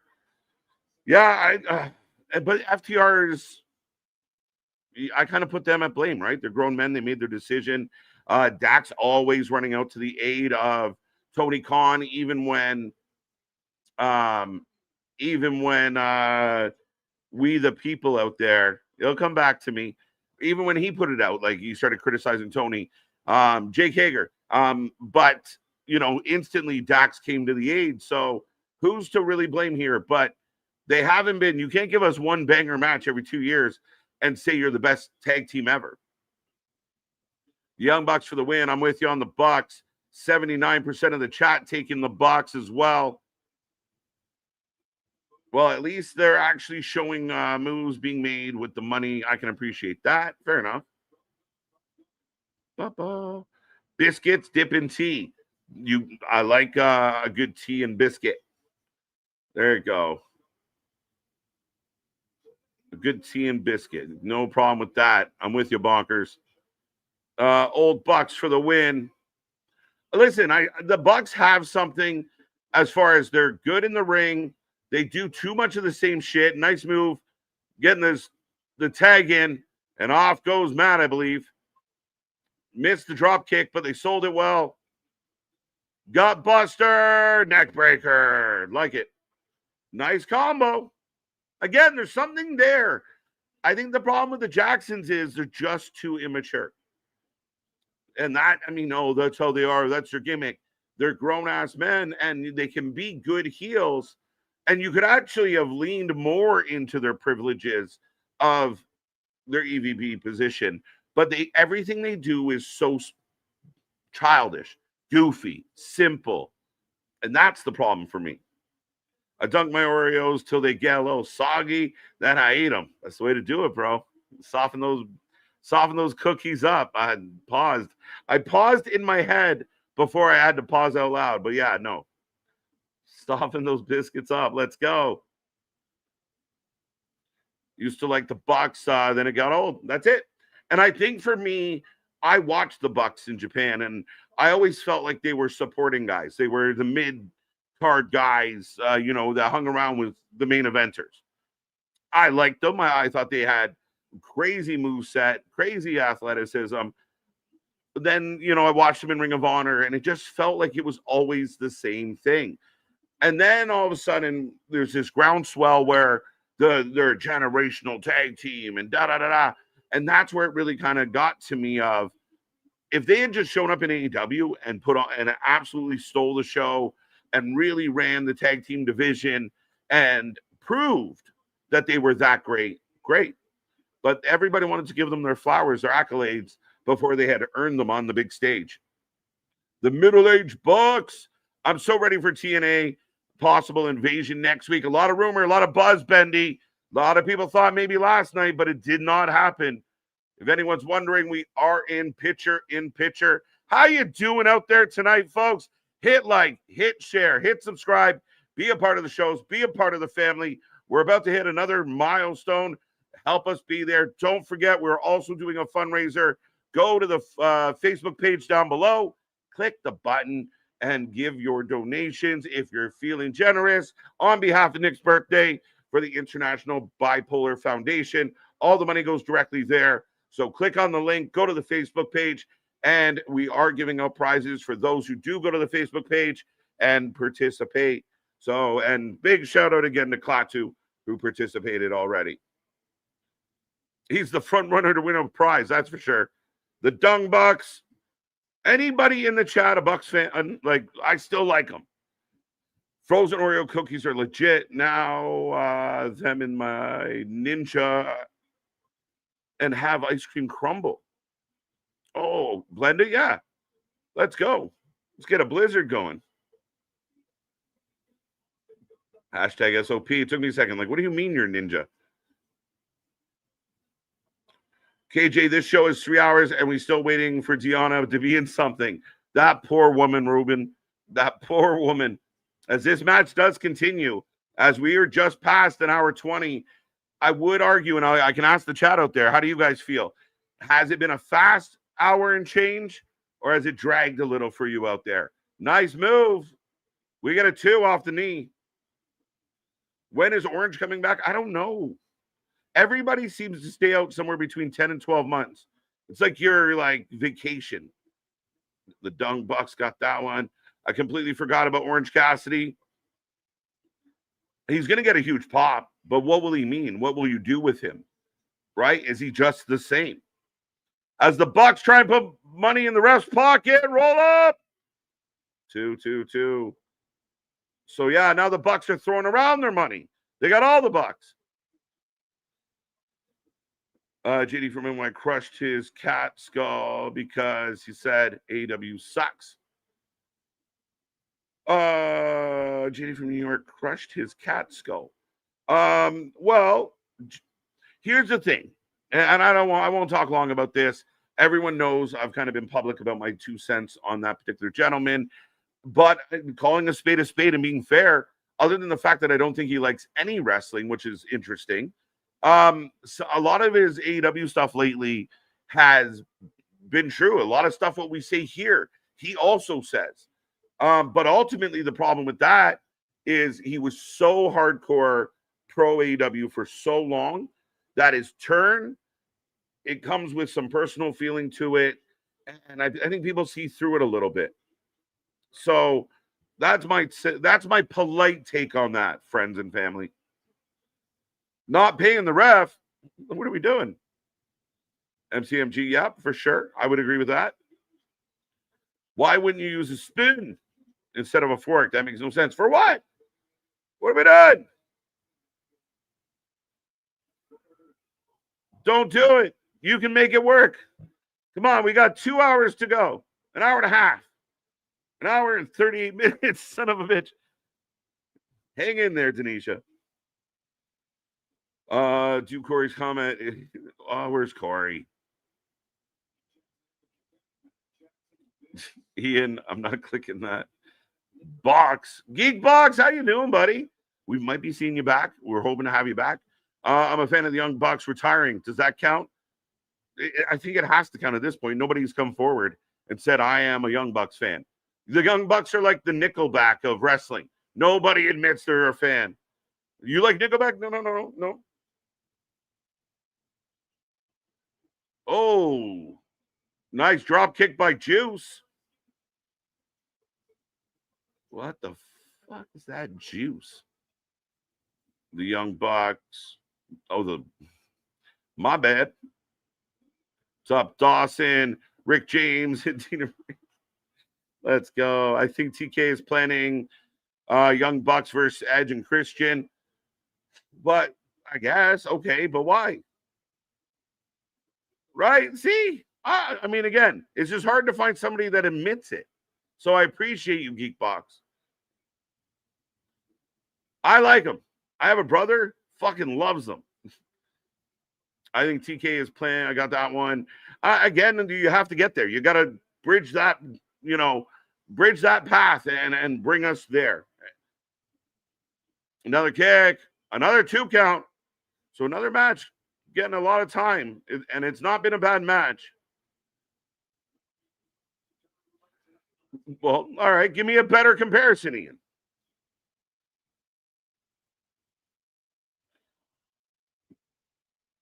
Two count. Look at this. Look at this photograph. The Young Bucks make me laugh. But I like your version too. Good tag. Let's go. Again,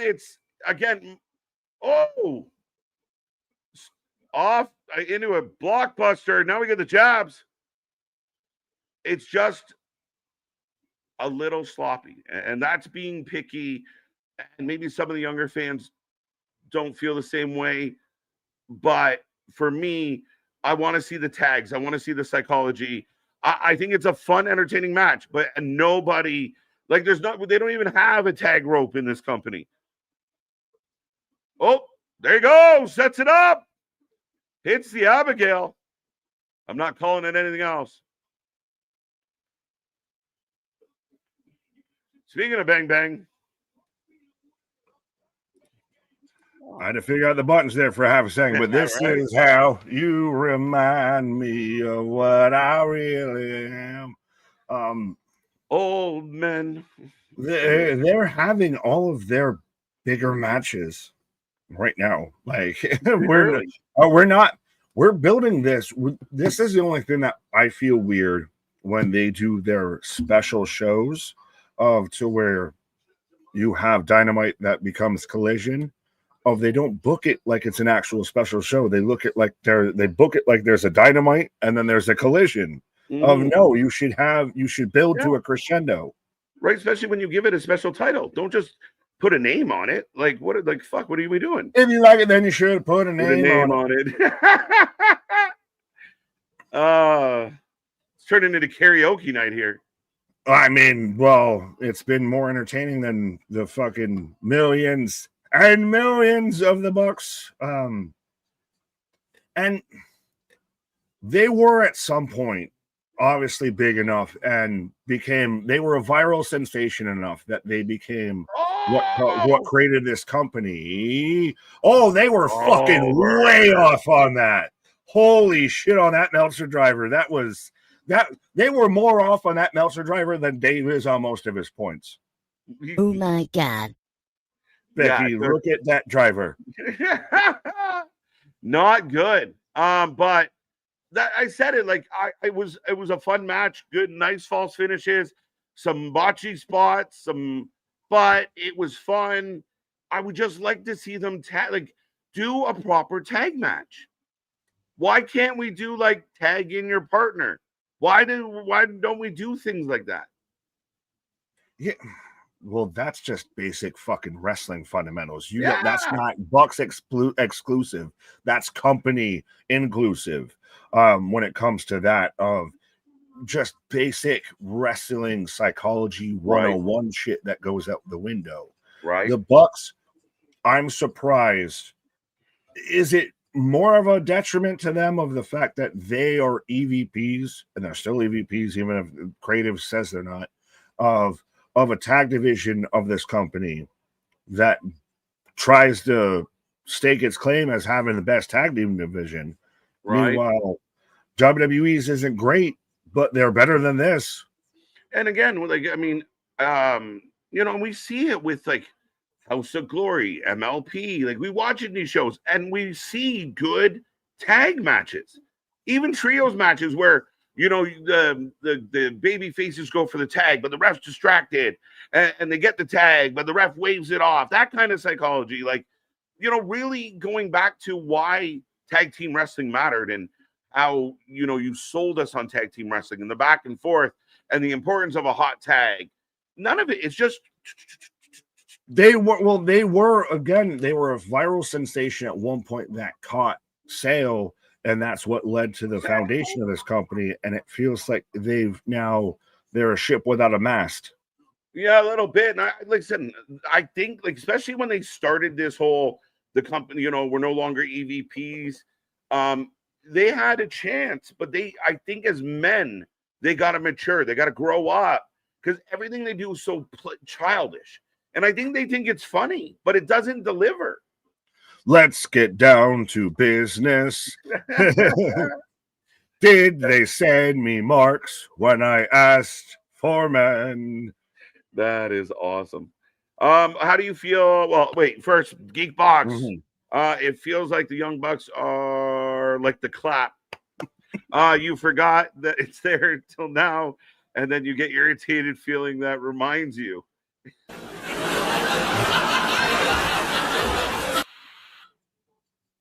I like that one. That's good. They kind of are. It's perfect. Yeah, I always call glitter the herpes of wrestling, or the herpes of the craft world. It just always is fucking hanging around there. That kind of feels like the Young Bucks of they always feel like they need to be put in a prominent position, but they never feel like what they're given warrants it. Right. Yeah. And again, it's a lot of talk. Like, I told you I'm great, therefore I am great. No, that's not how this works. You go show me that you're great, and then we'll applaud you for being great. But you don't just tell me and then not back it up. Well, there's some people that do that, but there's us who do that and then back it up and then that. Yeah. Yeah. Nick is back, not Nickelback. Hold me now. I'm 6 feet from the edge, and I'm hanging. Did you just transition bands? Were you out of Nickelback? Exactly, 100%. I went to a good band. Like, shut up, KJ. We're getting a video pack. Marina just humping the air like a chihuahua. These women are hardcore. We've got Mina Shirakawa boxing gloves, looking cute. We can't do a women's blood and guts, but we've got Harley Cameron in cat makeup. We've got Mina Shirakawa in gloves out coming off of a street fight where we're getting staples and asses. Take our women seriously. Way down yonder on a hoochie coochie. Yeah. Look, what these two are talking. Fuck? Those two are talking in stereo. I mean, they can't I might be having a fun time. Is this? Yeah, so that's happening. Oh, That's going to be the whole, yeah. That's again, folks. That was your video package build up for your pre-show main event. Your honey mustard KFC gotta be gold, Mountain Dew, JC Penney's, Slim Jim, and Red Bull pre-show kickoff match, their tailgate showdown. Right. Yeah, and again, so you do the 8-women brawl. And then that will be an excuse to do a 10-woman blood and guts. And I'm so afraid of what they're going to do. It might be one of the worst things ever done in wrestling. It doesn't need it. It doesn't warrant it. Just give the women good matches. I know what I'd love? A women's division that isn't just Mercedes Moné and Toni Storm. That's what I'd love. Right. Instead of them jumping on thumbtacks, sorry, Nick, but have we're getting good women's wrestling. Yeah. Seems to be absent in this company, but we're getting Mascara Dorado, aka Lindsay Dorado, I believe, taking on the Beast Mortos, who might have this man took a fucking backflip by himself, but might have a lawsuit pending with Taurus from AAA. Right. That'll be an interesting one, how they worked that one out. Who put on the head first? I mean, if this man isn't proof positive that nepotism of we don't have creative control, we have creative influence is a fucking thing, I don't know who else is. Well, my God. Celebrating, raising money for the mental health by watching KJ and Nick slowly destroy their life. Yes, folks, donate to help other people with their mental health as we slowly degrade ours watching pro wrestling for the public view. I mean, again, if you're gonna, we're sacrificing ourselves for the cause, Nick. What can we do? Exactly. We will talk it how we walk it. Right. We're here for y'all. We might be struggling though. We might need a get back at some point. I need a refund. A refill. That too. That's the pauses there, my guys. Right. Mortos has never gone from an afterthought of LIJ to out there challenging for world titles and everything faster than the news he's with Mercedes Moné. Yeah, it's been funny. And he's probably going to win here. A nice tornado, which makes me want to go to fucking Circle K. Carnitas. 79% of the chat taking Mr. Moné. It's just funny that now that's always going to be known as the Bulls on Parade right here. Mortos, Klaatu loving it. Creative influence. Again, semantics. Ladies and gentlemen, they might not have creative control officially, but they just do whatever they want, whenever they want, however they want. And if they don't want to do it, they stay home. Sean, stay out of our inboxes. As I randomly just cut to a Gene commercial. Sure. I don't know if you got it. Picture in picture. Yeah, no, she's got good genes commercial. But yeah, Sean, stay out of her inbox. We said creative influence, not creative control. Context is king. Oh, so dumb. So dumb. Like he cares so much. Why it seems so weird for so many people who don't work for the company to have such a vested influence with it. And it's one thing to sit there and still want it to thrive, want it to do well, all of that, as we do, a lot of other people do. But to sit there and take like personal offense if somebody says something negative towards it, it is an unhinged level of loyalty. Well, like people will say, again, other reporters out there don't DM you or troll you online if you disagree with the article they put out. You don't see like the dude that wrote the front page headline on the New York Times on the internet saying like, fuck you if you didn't like my article. No, they write it and you read it and you decide how you interpret it. And that's what these wrestlers need to do better, is just let the fans interpret it. If they don't like you, get over yourself. It's allowed. But again, to have that kind of, that kind of overall attitude. But it's just this weird buildup of an echo chamber type of thing, to where you can't have any sort of discourse that isn't positive about that. That's the thing, is I get that there are some people, and we've talked about them on both sides of the fence, that just want to shit on wrestling just to shit on wrestling because they have nothing else going on.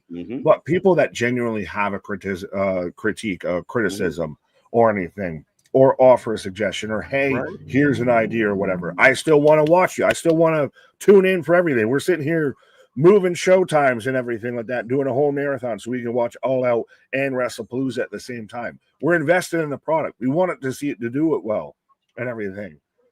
So why, if I say something negative, am I ostracized? Am I completely shunned out of the cathedral? Am I out of the family? Am I cut out of the will because I said something that doesn't go along with the testimony, the scripture? Well, that's it. I mean, again, we've taken our fair share of heat just because we stand by our opinion. We stand on business, and some people don't want to have that debate because if you take them if you go toe to toe with them, they will be proven to be what they truly are, and they won't do that. They stick and move, they block, they shadow ban, they dislike your videos to try and fuck up your shit. Like that's the people you deal with. But I feel like that's kind of the fan base that this company cultivates. Is it one of those points of the ship has sailed so much that it's down the river at this point that it's the ship of Theseus to where you could sit there and rebuild it as much as you want? It's still going to be the same thing in a lot of ways, and we kind of touched on it as we're back to the action as Dorado with the arm drag. But again, I think you have guys like Tony Schiavone we talked about tonight. You have guys like Uncle Meltzer that champion that arrogant talk down to anybody that doesn't think the way you do attitude. And it's fucking gross. And the observer numbers are dwindling because of dwindling. I don't want to overstep, but they've definitely decreased. Dave out there offering coupons for fucking observer subscriptions. Again, they're not doing themselves any favors because everybody sees through bullshit eventually. And that's all this has been. Yes, the only people we talk down to is ourselves. Dorado's got the crowd on their feet. Yeah, because he actually looks like a fucking viable threat instead of Chunk Monk in the fucking bull mask and everything. And still, why isn't this a fatal four-way? Why was Okada in a tournament for his own title? I don't understand the method to the madness in some cases. And again, if you're just watching this match and not thinking about anything else, not a bad match out of the gate. But you're right. Like, where did this tournament come from? Why are we doing it? Where did we get Dorado from? Like, where did we get Mortos? Why them out of everybody? Like, not one member. Like, what are we doing? Right. I like this stuff from Ian. Wow, I just spent the last 5 minutes on one of your old streams thinking it was tonight's stream. I think the vitamins have kicked in. Well, make sure you like, share, and subscribe on that old stream too. Drop a comment on that. Show all the old streams some love. Show the videos some love, folks. Mortos is wobbly selling a destroyer. And no soul. Oh my God. Destroyer. Holy shit. Yo, they got so fucking lucky he caught that the way it went. That was gonna go all but sideways, and he managed to pull a fucking rabbit out of his ass. I couldn't tell from the camera angle. I want to replay, like, down hard. He hit it, but it was so, for those who aren't watching fully, what a move. Springboard of Dorado off the rope, and Mortos caught him and pretty much hit almost a Falcon's arrow kind of out of it, and just ever so slightly caught him perfectly to hit it. Otherwise, he was going to go all sideways. Now Mortos looks hurt. Well, and RM mentioned he no-sold the destroyer, the same move that sat there and put Xavier Woods had to have part of his fucking skull removed and shit. I don't know if Mortos is wobbly, but there's clearly a miscommunication in the corner. Now we turned it into chops. I think he was a little. That was supposed to be a thing that it ain't. Oh, down he goes. Up he goes again. This is become a shit show. That was supposed to be a destroyer. That was a sloppy jalop. We're having moments here, bro. And I honestly think, like, Mortos went in the corner and you kind of saw them. Like, you had to turn them around. Like, they didn't know slow down. You can see it. Like, I know there's got the mask, but he was probably saying, slow down. My head hurts. Well, no, it's one of those of just he's moving like they're moving so fast through this that it gets obvious when they miss something and everything because they're not having any bit of a pace. Look at these shitty punches. Why are you doing what? And they almost died on that head scissors. Look, he's wobbled. Is this a who knocks themselves out first match? Somewhere Ray Fenix got a fucking headache and he doesn't know why. Oh, tilt-a-whirl. Oh, you gotta. What? I just got the tilt-a-whirl backbreaker. You gotta like tap. Is Dorado honestly going to beat Mortos? Shooting star. This got to be over. Oh my God, Dorado. 1, 2, 3. There you go. Dorado Takeshita Okada. One of those isn't like the other. One of these things just doesn't belong here. All right. So here's the Rainmakers music.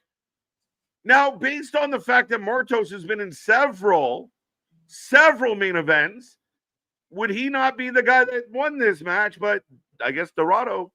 Because they heard the voices. They heard us saying of he's been pushed far too much. Right? It was a mess. It was a mess.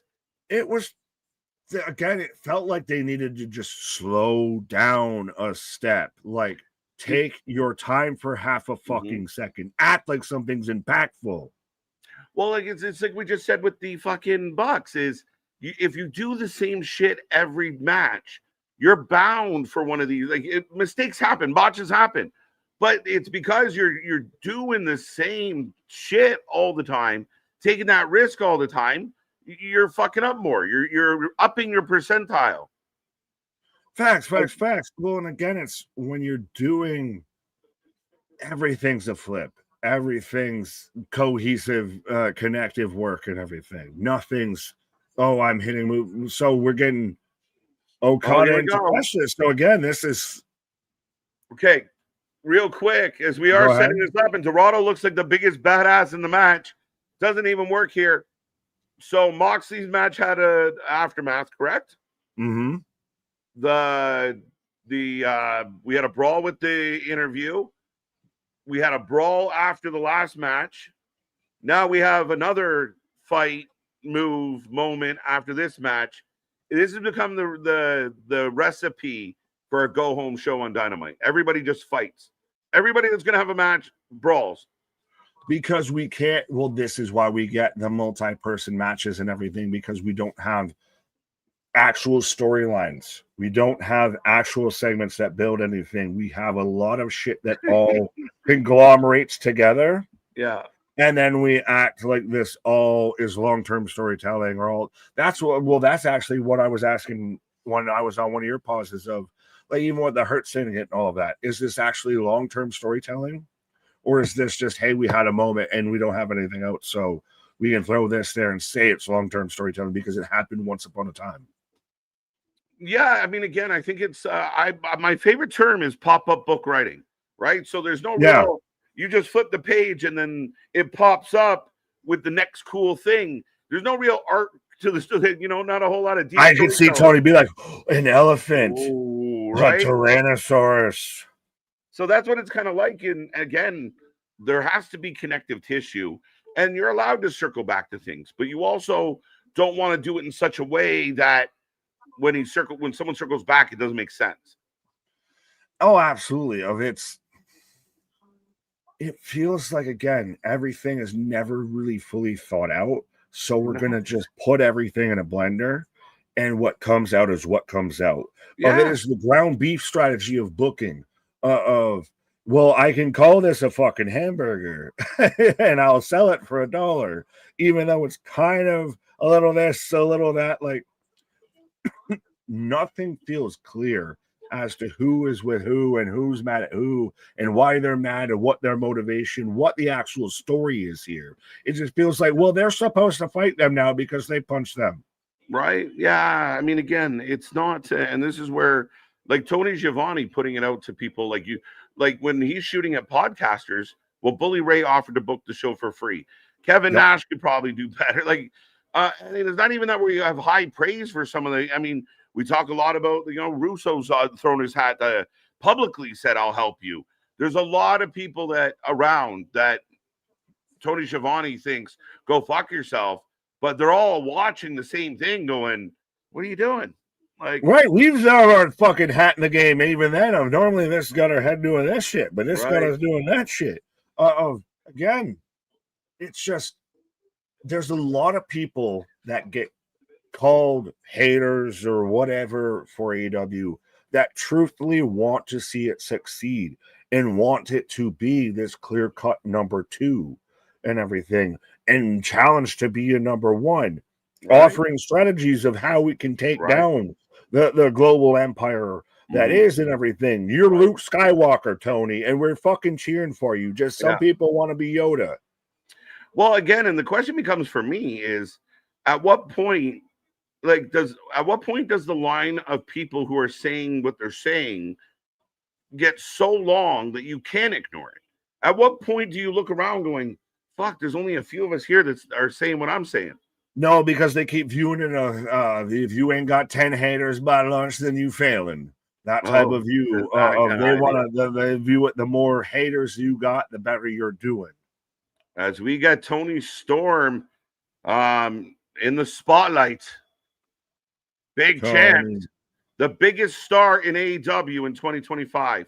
Tony Storm. Is she the biggest star in that company? That's my question. Is she the best they have? I think so. I also agree. Which is why when they have her in those matches, like with Sky Blue, it gets interesting and everything. It's like watching Arnold do slapstick, or it's watching Pedro Pascal on Jackass type of thing. If it's one of those of like you have your star in Hollywood that's out there doing bottom of the barrel bullshit. Yeah. And I mean, ultimately, like, as far as everything you bring into the business, and actually people will pay money to be live and see Tony Storm. She is one of those athletes Tony has that actually draws. Who is a bigger star in women's wrestling? Tony Storm or Rhea Ripley? It's not even close, Nick. I got to ask the question. We're watching this. Tony Storm doesn't make the top 5, and you can't. It's not even a fair fight because Rhea Ripley, she makes the top 5. I think she at least makes top 3. Not because, I mean, she has the disadvantage on being on such a small stage. So when you say it the way you have the advantage of I've made this stage my stage. It's still the minor leagues. That's the dilemma. You can be the best pitcher in the minor leagues, but there's a handful of pitchers above you that are already better. Like 10 people right now calling AEW the minor leagues. It's again, I don't know, man. But Rhea, I mean, is such a star on such a level. And again, you can reword that question and the answer gets a little bit different. But ultimately, it's when you say like that star power, just Rhea has such a bigger audience, such a bigger fan base. I like how Paul's going at because I mentioned Pedro Pascal. Dawson, Kevin Nash, WCW booking was better than this. Right. I still always loved watching the shit to where Kevin Nash breaks down booking, because regardless of how you felt, he was on the booking committee for Nitro and Thunder of how he booked with having the tape delays and everything. That's how I've always, now when I watch TNA, I'm like, oh, well, I know how this works. Right. Liv Morgan is better than Tony Storm, says 316. Better than? I would disagree. I'd give Tony Storm the edge in better than. So is she top 2, top 3? You said hey! She's going in the top 5. Jim Hayter! Scooby-Dooby-Doo, where are you? We've got some booking to sell you. This is interesting. Well, Jamie Hayter is the one person who was a champion and never was able to go back after her championship. So is she going heelish here?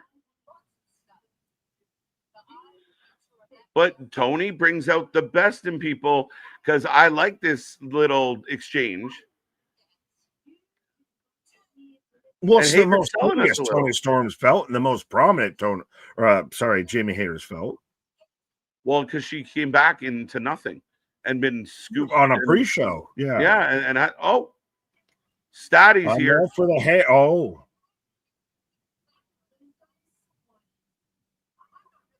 This is another long Yeah, segment. we're all coming out to make a claim for ourselves. I'm not really sure if I have one. Well, that's a fucking one way to put it.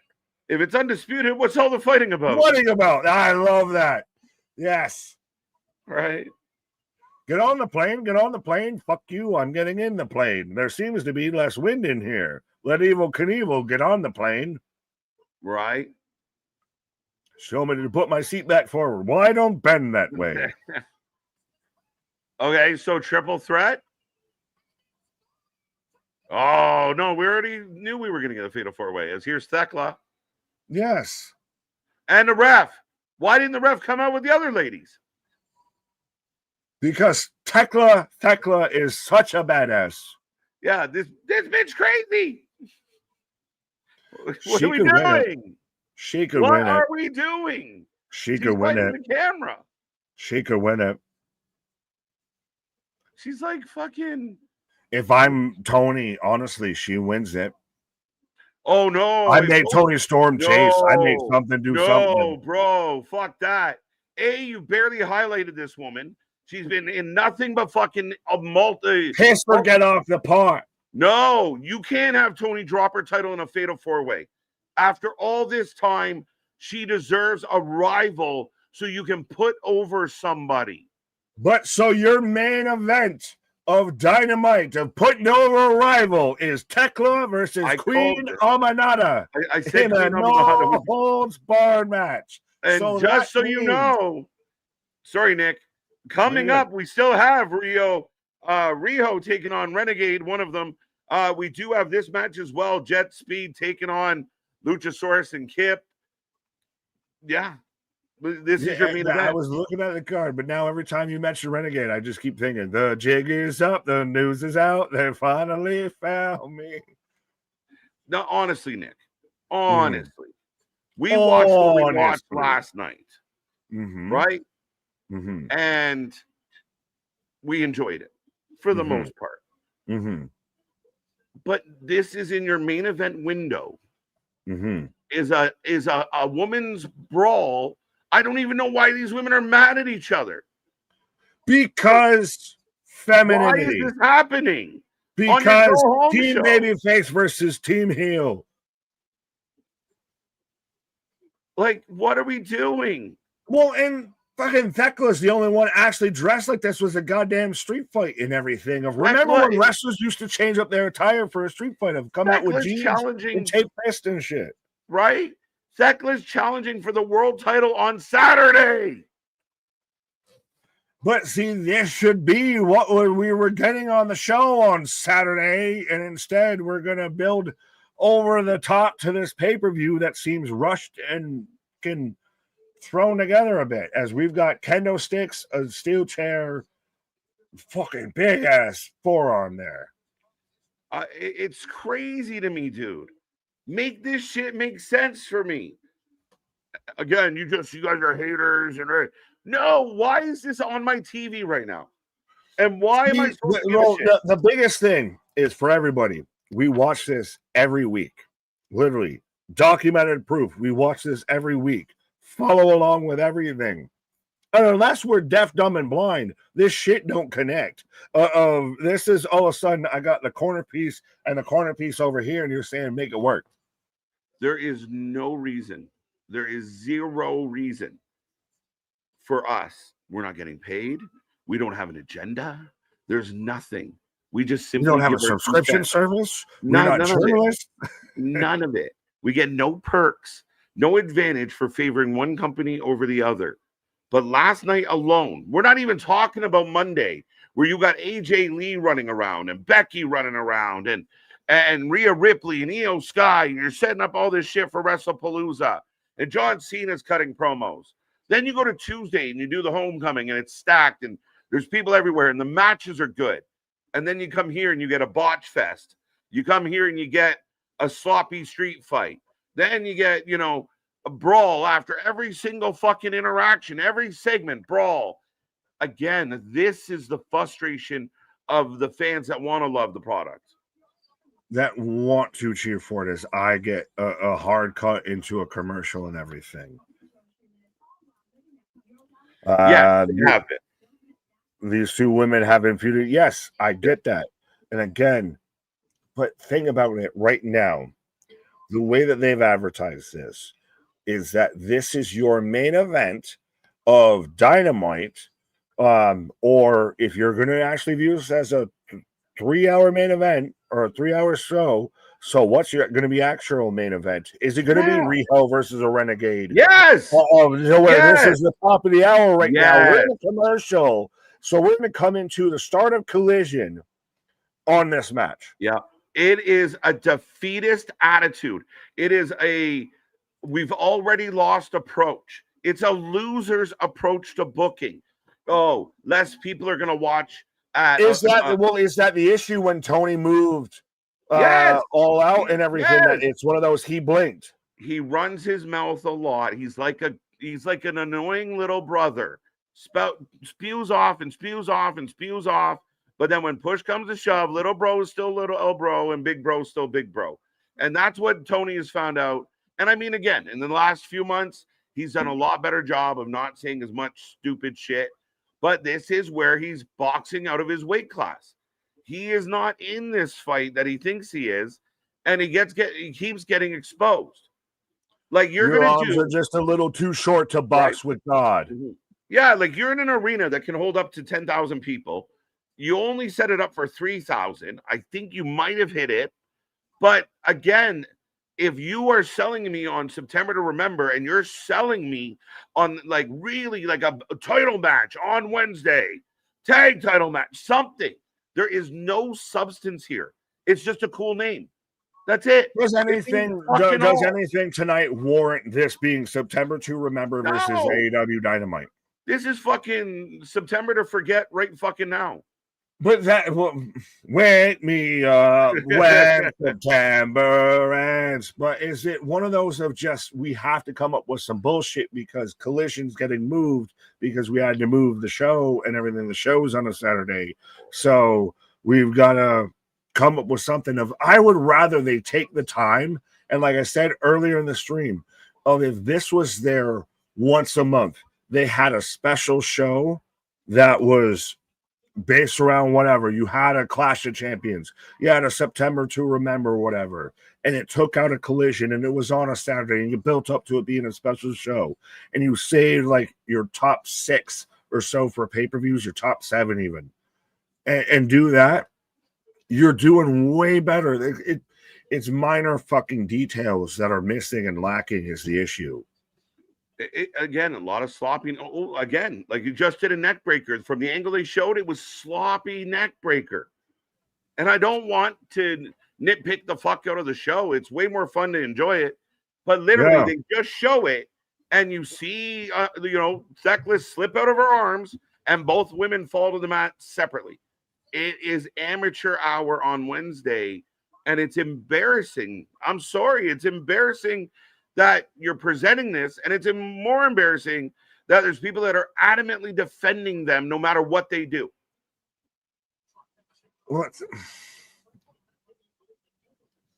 Would you feel different if this, instead of a spear under the chair that didn't even leave a dent or anything, but if this was your go home, if this was the middle or not your go home, if this was your special show, if we were here on a Saturday and this was your top of the second hour before we get to the main event, what have you. Now, granted, we would have moved some things around. Yep. Of September to Remember versus this is your go home show for your big pay-per-view for All Out, the one that was counterbooked to oblivion to where you had to move it WrestlePalooza, the name that everyone hates, but still everyone wants to watch. That this is the best you can offer. Yeah, like this is the best you have. And again, you already have a marketable item in the Go Home show, the Go Home show before All Out. So do September to Remember on one of the other Wednesdays. Like, use your fucking brain. This is the thing, like I said, we'll, again, much like other people we've offered, we'll sit there and we'll do it for free. We'll be consultation and everything like that. Right. We don't even need producer credit. So we're going off the air for Dynamite. We're getting trademark and copyright. And coming back for Collision. Yeah, I literally cut to in the middle of this just for $39.99 with an HBO Max subscription. Oh, I still have the match. That's funny as shit.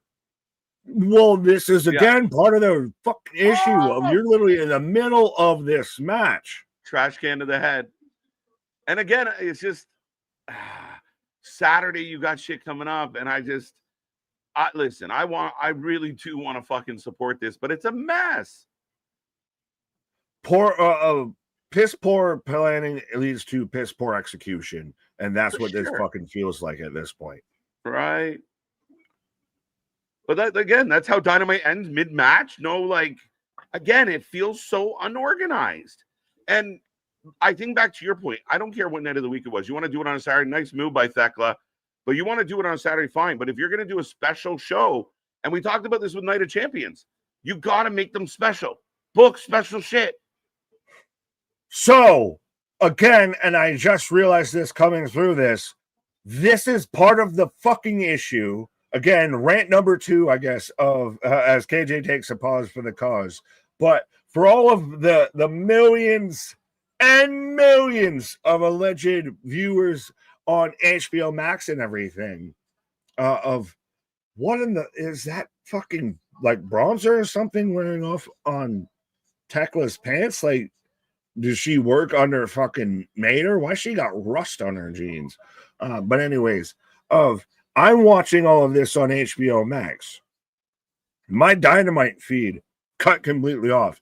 Didn't carry over to the Collision feed or anything. I had to go and find that and everything and realize, they're not going to cut to this because I thought they just went to a fucking commercial when they were ending the show.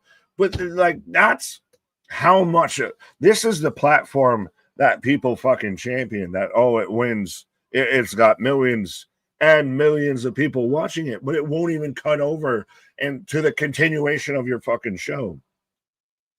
Like I don't get how. So Tekla wins in the middle of my rant of Tekla wins with a pinfall, but so literally, if I'm going on their platform that they're trying to pitch, that they're trying to sell for All Out and everything, it doesn't carry over from Dynamite to Collision. I have to go and find that separate feed and everything. But there's millions and millions of people that watch this as Tekla's cutting all of the promo. I think Tekla still could win on Saturday. I feel it really weird. So now she calls out Tony that was the laziest fucking double leg. But Tekla's somebody that they've brought in and they've built up and they've kind of used well enough and tried to promote, but just kind of she's caught up in, we don't have 1 or 2 women that we're pushing. We're pushing in 75 as Statlander and Jamie Hayter are fighting now. Hey, look, this looks like a women's feud and a TBS title feud as Sky Blue and Julia Hart. So the other half of the triangle coming out in here. From the window to the brawl, to the Tekla drop down mount. Whoa, now, as Yuta's out here trying to help out Stat, Yuta and Shavir, they suddenly appeared. Neons, that's weird, Chris. What did Chris Boston, I think this is just weird, but yeah. Chris, does it upset you that I'm not complaining about the show? I don't. Oh yeah, kind of Austin. That is weird. I'll give you that. No, everyone's fully entitled to their opinions and all that. And trust me, has been seen with the ratings on a lot of these shows lately. We all agree to disagree. As Jamer's set up to take out Tony Storm. We're just gonna. Oh no! But we're friends. Yeah. It was a drive-by kegging, says Wesley. It was sorry, dear. It was a run-by fruiting. Dylan, a big problem that AEW has is most of the people who defend AEW are not really AEW fans. They are just anti-WWE. They couldn't care less about what happens to AEW. See, I don't think that's the case. I think it's slightly almost the reverse of that they're so diehard into it that they don't allow anyone to. They're the Scientology of wrestling fans. They will try and do everything they can to take you down and just go at you relentlessly. If you don't agree with their fucking gospel, they won't take any sort of differentiating opinion. As so, Danielson, Excalibur, and Shivani are their commentary team. Oh, if I could just get Danielson and Taz as a commentary team, I'd love it. What happened to Athena on TV? Good question, Steven. Good question. I don't know if anybody knows at this point. I wish it was more of a thing, but yeah. Yeah, now the refs show up. Is it MJF again? But wait, there's more as I've got. Is this the toot? Out here, yeah. So this is a toot. So she's out there of, honeymoons be damned if we've got Mrs. MJF out there with Top Flight, Daniels, and Scorpio Sky. Who is Scorpio Sky still just like on a per appearance paycheck here kind of thing? Yeah. Now, why do we have Kid Hangman here? Oh, he's gotta be still sympathetic because he retired Danielson, because this relates so much to these tag matches and everything. Is this we've got to constantly just, hey, for those who might be tuning in at 10 o'clock, here's Hangman as well. Hangman is back. I don't know why. Average AEW show.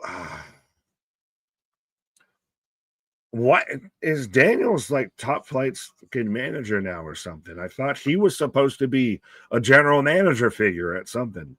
Is this show 3 hours long? Yes, it is. This is to where they have smushed Collision into Dynamite, and they won't tell you that, as Luchasaurus coming out here with Kill Switch, and I like a little bit of the confrontation, the tension between, Mama Wayne, Kip Sabian, Luchasaurus, Kill Switch. I think this is where you make Kill Switch turn babyface, and he breaks out of this whole thing too. Now that Christian's left the Wayne household, this ship is sinking, I think, faster than the Titanic. Yeah.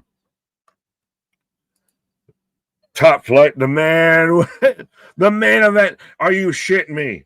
Are you shitting me? As we've got Jet Speed coming out right now. So we are going to get Jet Speed and Kip Sabian. So again, we are into matches qualifying for the AEW World Tag Team Championship ladder match at All Out. So what we have left tonight is advertised is Kill Switch and Kip Sabian versus Jet Speed, Kevin Knight and Speedball, Riho versus Renegade, and Hechicero and Josh Alexander versus Top Flight. Oh boy, howdy. Again, if you know it's going to be a 3-hour show, if you know you're going to continue this on all the way through, why are you treating this and booking this like this is a collision? Like this has become fucking Sunday Night Heat now. Of why are you not building up throughout all of this, of setting up the main event from the start of this and everything, and booking like you've got a 3-hour special instead of they book this like they have 2 conjoined shows instead of a fucking 3-hour special. And it's really concerning. Jet Ski for the win. Yes, folks, let me know who you got for this match, whether you got Jet Speed, Jet Ski, or, midlife Jurassic Park here, whether you've got Kip and a dinosaur picking up the win here. Jet Ski. Yeah, Austin from season 17. What are we going on about now? I know I'm talking too much sense, but one can hope and pray. Wrestling Ranch, I think you're good, my guy. Oh, so of you guessed, Jamie Hayter finally remembered she used to be champion and never lose her title. After this weekend, maybe we get a proper feud between Tony and Jamie. One would hope. But unfortunately, it seems like every time that we get like the most obvious route to take, we decide we want to take a detour and get convoluted with shit. Mama Wayne for the win. Why is Kill Switch and Kip fighting so much? Because, well, is there any bit to the theory that Kill Switch was revived by Jack Perry? There's even the whole, being the elite of Jack Perry might be back sooner than later, might be going after the Young Bucks. We might just be doing things to be doing things. I don't know if this man wants to come back on doing things to doing things, but the I'll man show who you does all doing the things. Yeah.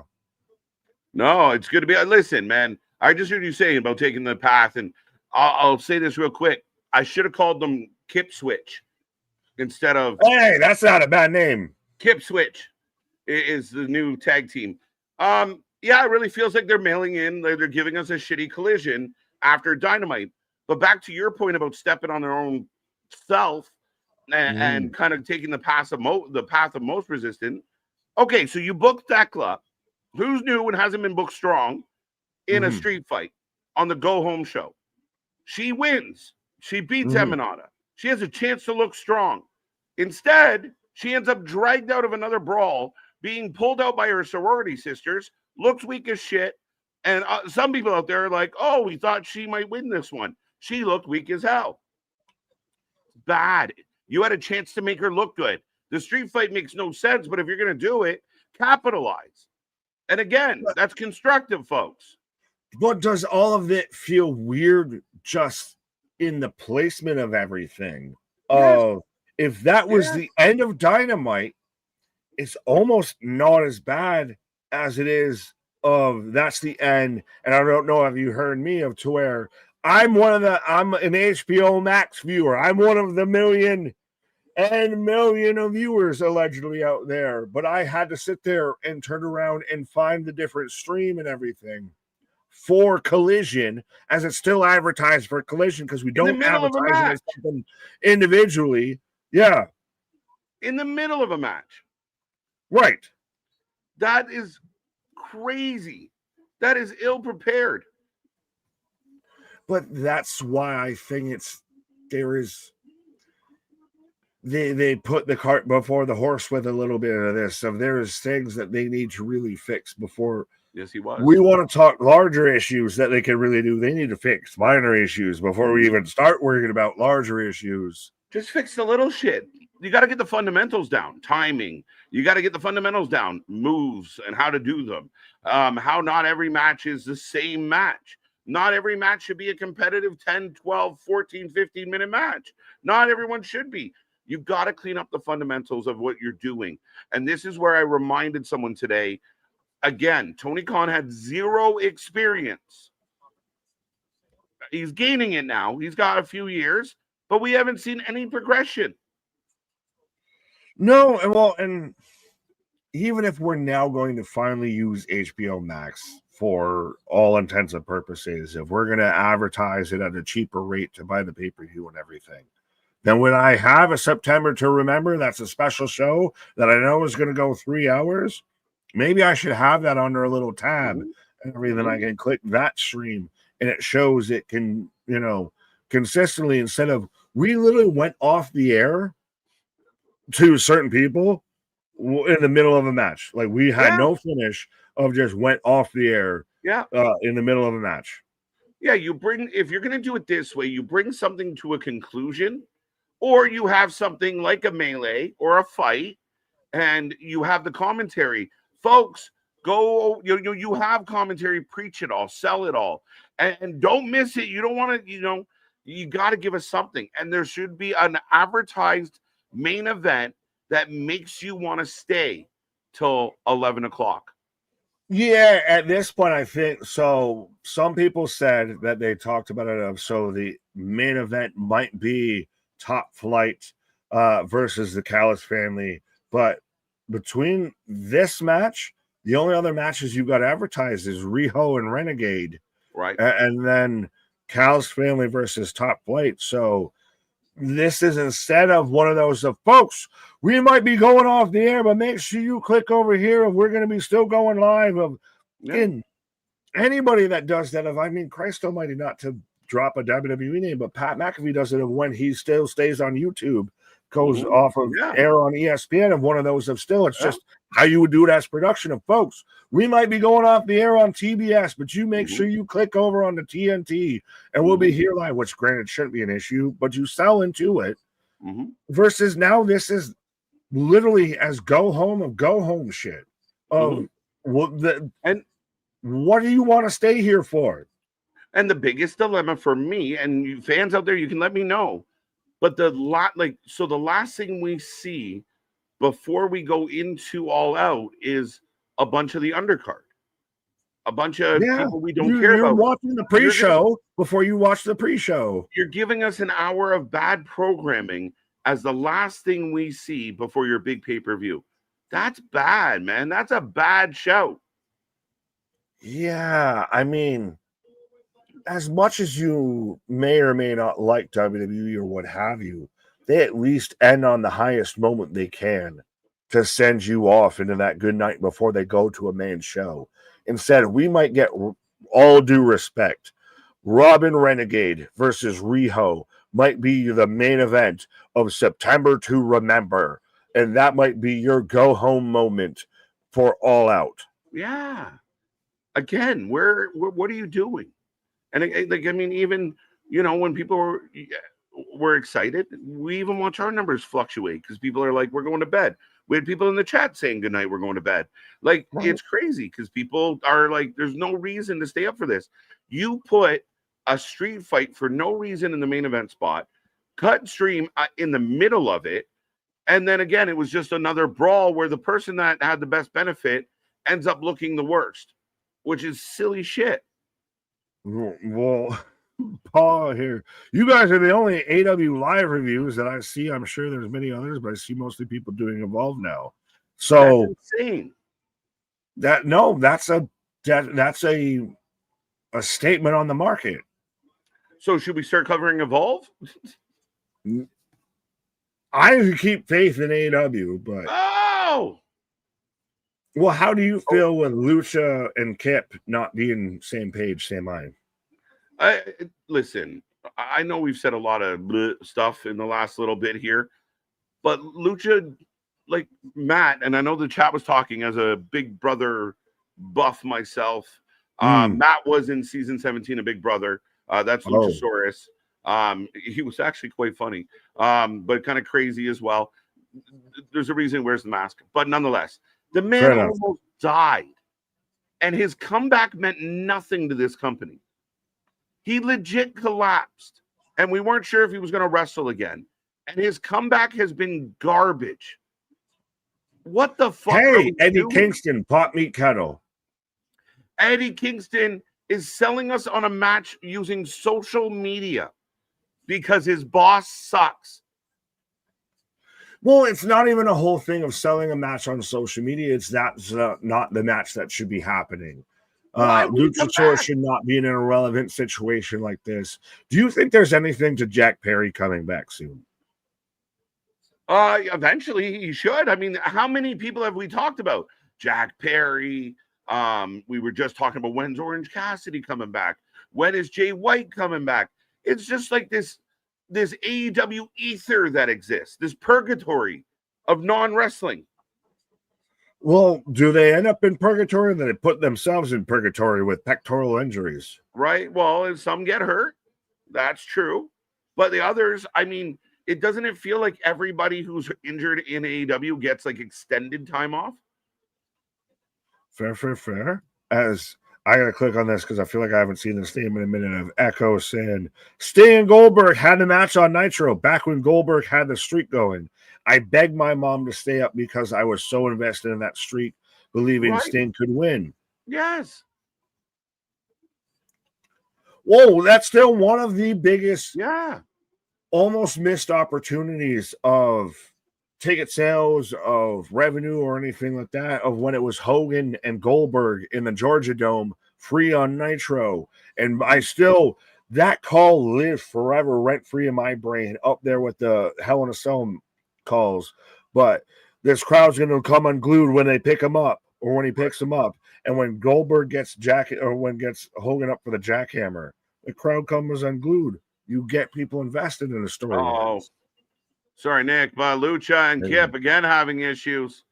Is this how we introduce or reintroduce Jungle Boy?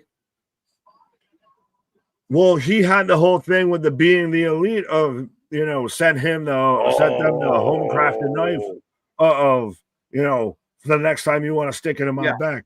Lucha Dragon jumps off the apron. Mama Wayne is upset. I want the new storyline to be Kip is dating Mama Wayne. Confuse everybody. What about Penelope? Right. Well, would you pass on a Penelope from Mama Wayne? I don't know. Mama Wayne got it going on, bro. But another shitty kick. And that was weird.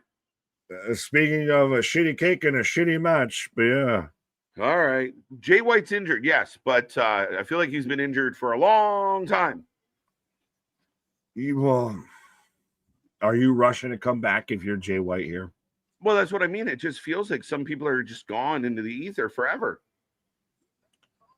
It's WCW. So we've got Jet Speed, Brodito, the Young Bucks, and now we've got one last match between still to come Hachicero and Josh Alexander, the man who can't win anything, taking on Top Flight, the team that can't land anything. The team that's gone through quite a few identity changes. Injury, but yeah, of course this is. Now, I feel like the interview earlier hinted at the tag match is going to be the main event. Maybe, but now we've got anyone else. Halfway for a second, I saw Big Cass and thought it was Big Bill. I thought it was Big Ben, Big Trouble. That's a match that needs to happen. I need to see those two 6', 12-inch men go at it. Right? Eddie versus Big Bill. Like, is this a pay-per-view confrontation?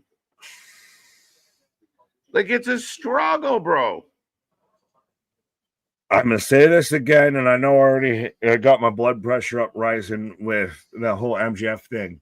Of why the fuck are we not using Eddie Kingston to be involved with the situation with Gabe Kidd, who's involved with his alleged best friend, John Moxley. Gabe Kidd's the kid who put him out on the fucking shelf and everything, broke this guy's leg and everything. This is fucking storyline. Big Bill and Brian Keith haven't been relevant since fucking Jericho left. They're not at all. Haven't been doing anything. They weren't. Them calling out Eddie Kingston has been the only thing that make them on fucking TV. Right. And we've talked at length at different ways that Eddie Kingston fits better into the Death Rider storyline than any. And I do mean any of this bullshit. Mm-hmm. Yeah, I mean, again, I think that I don't get it. And Bill's cutting a good promo. I mean, I don't dislike Bill. I don't dislike Keith. I don't hate Eddie.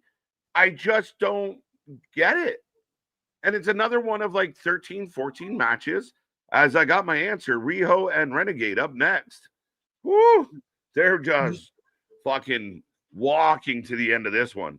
Thank you. Fair enough. Well, I think I might walk away from this out there. I'm going to keep going with my sticks joke and everything of the jig is up, the news is out. We're getting the Renegade versus Rio here, but yeah, you can have that. Not even what I'm mad at. Right, as Nick taking a pause for the cause. Show rolls on. We're in a commercial break. I will remind everyone we are back tomorrow, 8 p.m. for our All Out and WrestlePalooza preview shows. Friday, we're here for SmackDown. Saturday, 1 p.m. Eastern time, we go live and we got your all-out Palooza marathon like no other channel out there, folks. We're going to be here all day long. It's going to be a fun one. We're looking forward to it. And again, I mean, we talk a lot about the battle, the competition, the way this is going. And right now, I think AEW is taking a whole lot of hits. And I think they need some better moments. But it's got to start with what you're putting on TV, who you're choosing to highlight, how you're handling business. And I think tonight is a glaring example of you have a chance to do something really cool, and it just isn't it. And I know you might be playing to a pocket of fans that say everything you do is wonderful, but the company is going to continue to go in the wrong direction if you don't listen to someone else, if you don't open your ears, and if you don't put this show together better, organize it, make it make sense, add consistency to the storylines, add connective tissue to things. And you can't just rely on, again, a gimmicky name for tonight, but that's all tonight ended up being, was a gimmicky name on a show. It didn't mean anything special. Jay White, he's out until the beginning of 2026. Yeah, he got, what was it? Remind me, because I know he got severely injured, but it's been since like February, March, right?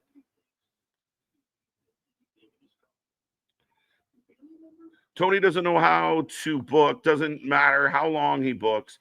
He books for himself and Meltzer. He doesn't care to get better at booking. He is the best in his own mind. I mean, again, I guess if you're a billionaire and how much this company is truly successful doesn't really matter. You just get to live out your dream.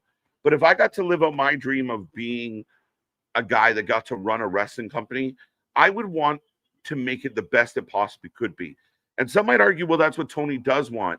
But I would argue Tony cares more about what he likes and what his friends like and what the friends want to do than about actually putting on a show that's successful. And it's not, like, I mean, again, people are going to throw out TV rates and da-da-da-da-da, but the analytics are heading in the wrong direction, and eventually the wheels will fall off.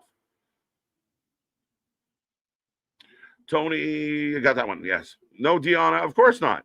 We got Riho, we got Renegade, we got fucking everybody and their uncle, but no Deanna. I don't know, did she piss someone off? Anyone? Deanna, are you out there? We miss you. Yeah, Lucha Bill's on Kip. So Lucha, and again, I don't want to blow this out of proportion, but the man had a serious ailment, and we weren't sure if he was going to return. He comes back to a nothing moment in a match that he took a loss in with a partner who nobody cares about, and now they're breaking up. Like, just a layup. Bring him back, get the crowd over with him, have his old friends be mad that the fans are cheering him, and build from there. Nope, you got to fuck it up. Right? He's the iguana puppet come to life. I don't even know what White was injured with. As right now, we are getting Darby sitting down with Danielson. Okay. You might want to.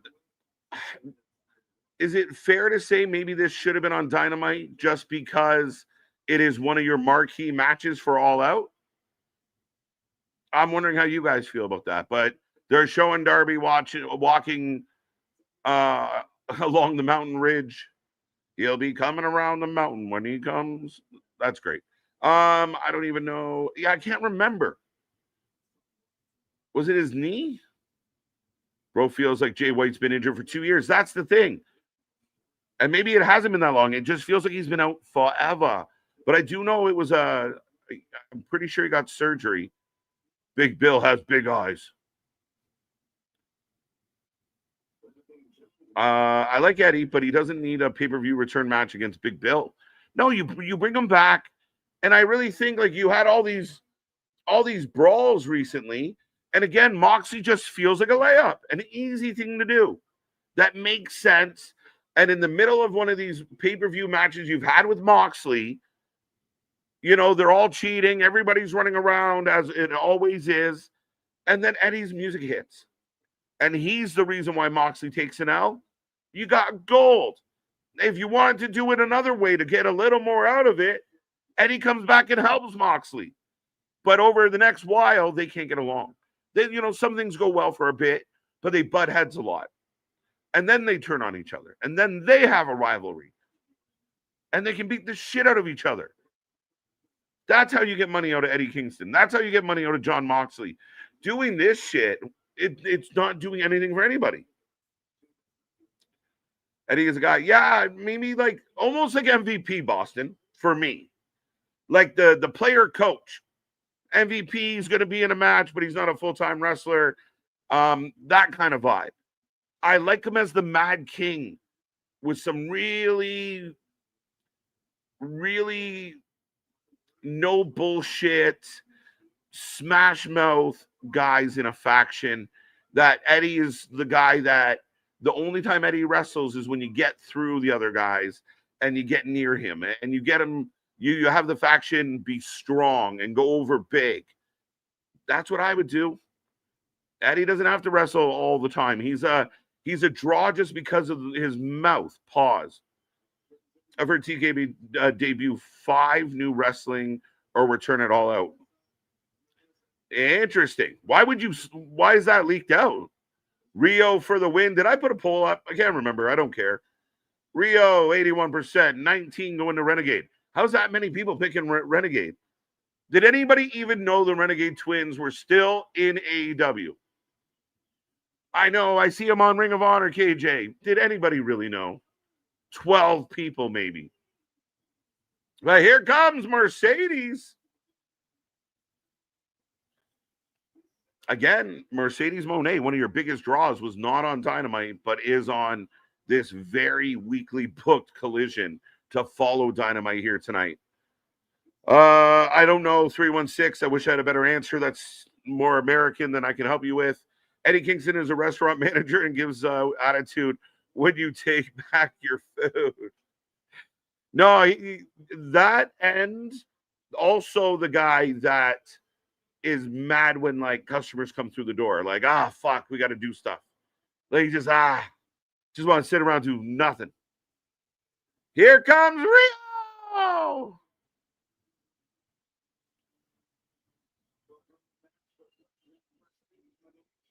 Like, what are we doing, guys? I'm watching wrestling all the damn time. All the damn time. And are you kidding me? Like, on an NXT show, I'm getting Fallon Henley and JC Jane and Jordan Grace and Blake Monroe and Jada Parker and a slew of women that are still fighting for more TV time. Not to mention a Sol Ruca, a Zarya, even Ariana Grace has shown promise, and the counter is Renegade and Riho. Again, it takes a very deep level of conviction to look at this and go, yeah, better than the other show. Rio versus Robin Renegade. I keep calling her Renegade because I can't remember which one she is. Like a top-notch barn burner for AEW Dark. Yeah, right? Again, I don't have to point out the obvious, but again, being told constantly that the people don't get it, and you got Tony Schiavone out there telling fans that don't support this shit. Like, this woman with all these belts, like a child, is going to take on Riho. Does Riho look like the woman that should be beating the woman that has 9 belts or 8 belts or 42 fucking belts? I just stopped trying to hold AEW to some high standard. If Tony isn't going to take it seriously, why would I? I just watch the wrestling matches and roll my eyes at the booking for sure. Absolutely. And I do believe, Boston, that is a lot of the fans out there that have just developed an apathy for it all. All right. Rio to the outside. Down goes Renegade. And actually, I want to see. Yeah, I can't remember. Someone remind me what happened. This show is dragging. No shit. Know how hard it is to try and entertain y'all when they can't entertain us? What a nightmare. Do I have a snoring button on this damn thing? I need a snore button.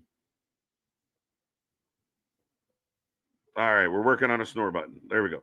If you had the book, Mox versus Darby coffin match, who goes over? Darby. Darby's the guy that, like, you made such a big deal about. And again, stupid shit. You want to let Darby go climb the mountain? Fine. Then don't let him climb the mountain in the middle of a fucking storyline and then bring him back and not connect the dots that you left behind. You fucked up your own breadcrumbs, Hansel and Gretel. That's the problem. That is the dilemma right there. Now, with Darby, you put him over because Darby's young. Darby's exciting. The fans like Darby. The fans miss Darby. Moxley's done enough. And if it's just a case of Mox beats Darby because of Daniel Garcia and it's going to be Darby against Daniel, well, you might as well have just ran out there, Tony, and hoof Darby right in the nuts on fucking pay-per-view. That's what you should do if that's how you're going to book it. You got to build up some of these baby faces. Everybody wants to be a tweener. Everything's a competitive 50-50 match. Nobody is a solid over on anybody else.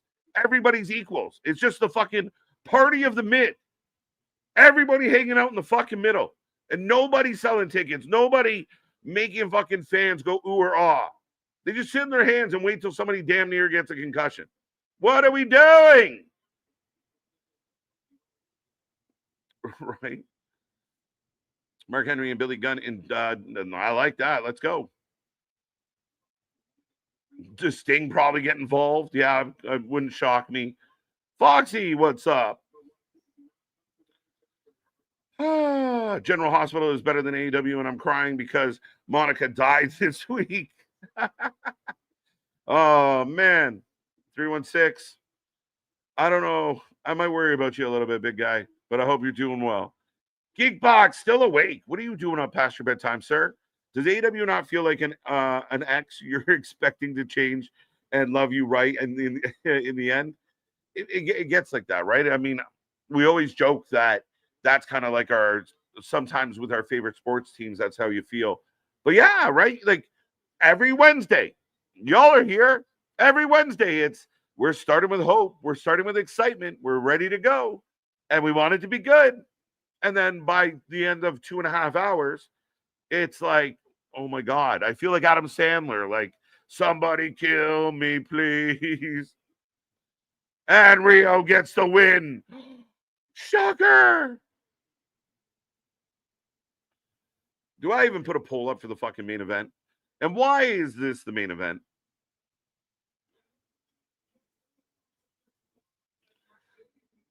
All right, we'll put a poll up for the main event match. So Mercedes coming over, clapping at Riho.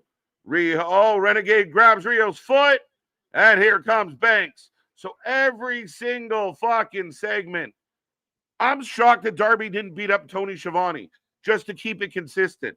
Like Days of Thunder, go hit the pace car, you hit everything else. That's what this is. Every segment, aftermath. It's lazy. It's simplistic.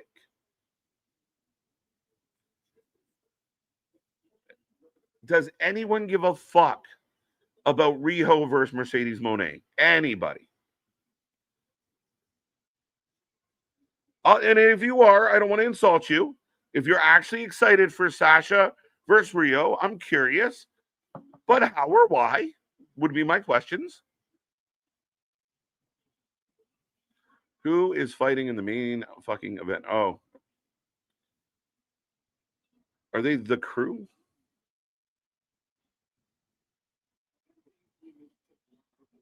All right, folks. Poll goes up for your main event. Get your predictions in. Are you taking the Crew? Or are you taking Don Callus family? It's got to be the Callus family. They got to win something. I feel like the only time they get W's is against each other. Geekbox nailed it for sure. It just, again, you keep hoping. Come on, it's going to be good. It's going to be better this time. You just keep hoping. No. Silly shit. Rio wins, of course. Well, yeah. I mean, again, has Rio ever changed her ring attire or gimmick? She's the same boring ass mid wrestler as always. No. And yes, that's the problem. Again, even if, let's say, the unbelievable happens on Saturday. Let's just say Rio beats Sasha. Now, Rio is the one that took down your big bad Monet. Is she the face of the division? Does she carry the division the way Mercedes has kind of been booked to do? No. Why? Why would you do that? Why would Rio be anywhere near a belt? What, is Tozawa going to get the IC title next week on Raw? What the fuck are we doing? What are we doing? Help me understand.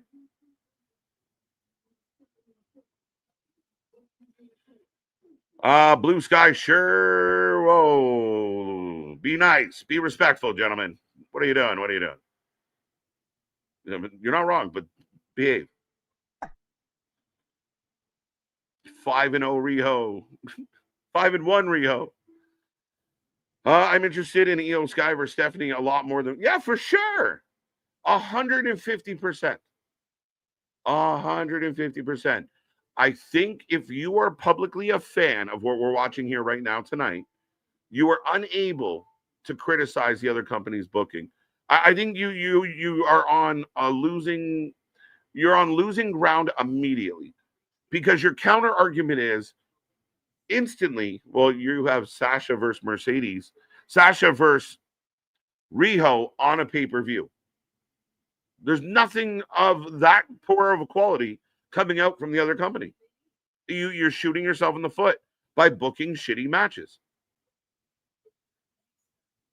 Yeah, no, I'm with you for sure. Give this woman a W. But, ladies and gentlemen, I am catching up on the chat. There we go, almost at the bottom. I'll read this one, and then I'll do my pitch. But if I got to live out my dream and run a wrestling promotion, you want moments like AJ Lee, CM Punk, Brock returning. You want stories like the Bloodlines. Cody finishes his story, not just banger matches. Yes, I don't agree that wrestling should be all entertainment, all the stories. They shouldn't be all soap opera. But that's what we tune in for. The angst, the anxiety, the soap opera of it all. Again, people can say what they want about the F word, the unreal word. But again, it's no different than any of these reality shows. It is manufactured confrontation. That's all it is. But you got to pay it off in the ring. I think it's Vince McMahon Sr. always said that. Pay it off in the ring. And Tony Khan's biggest downfall as a booker, too many things have not paid off in the ring.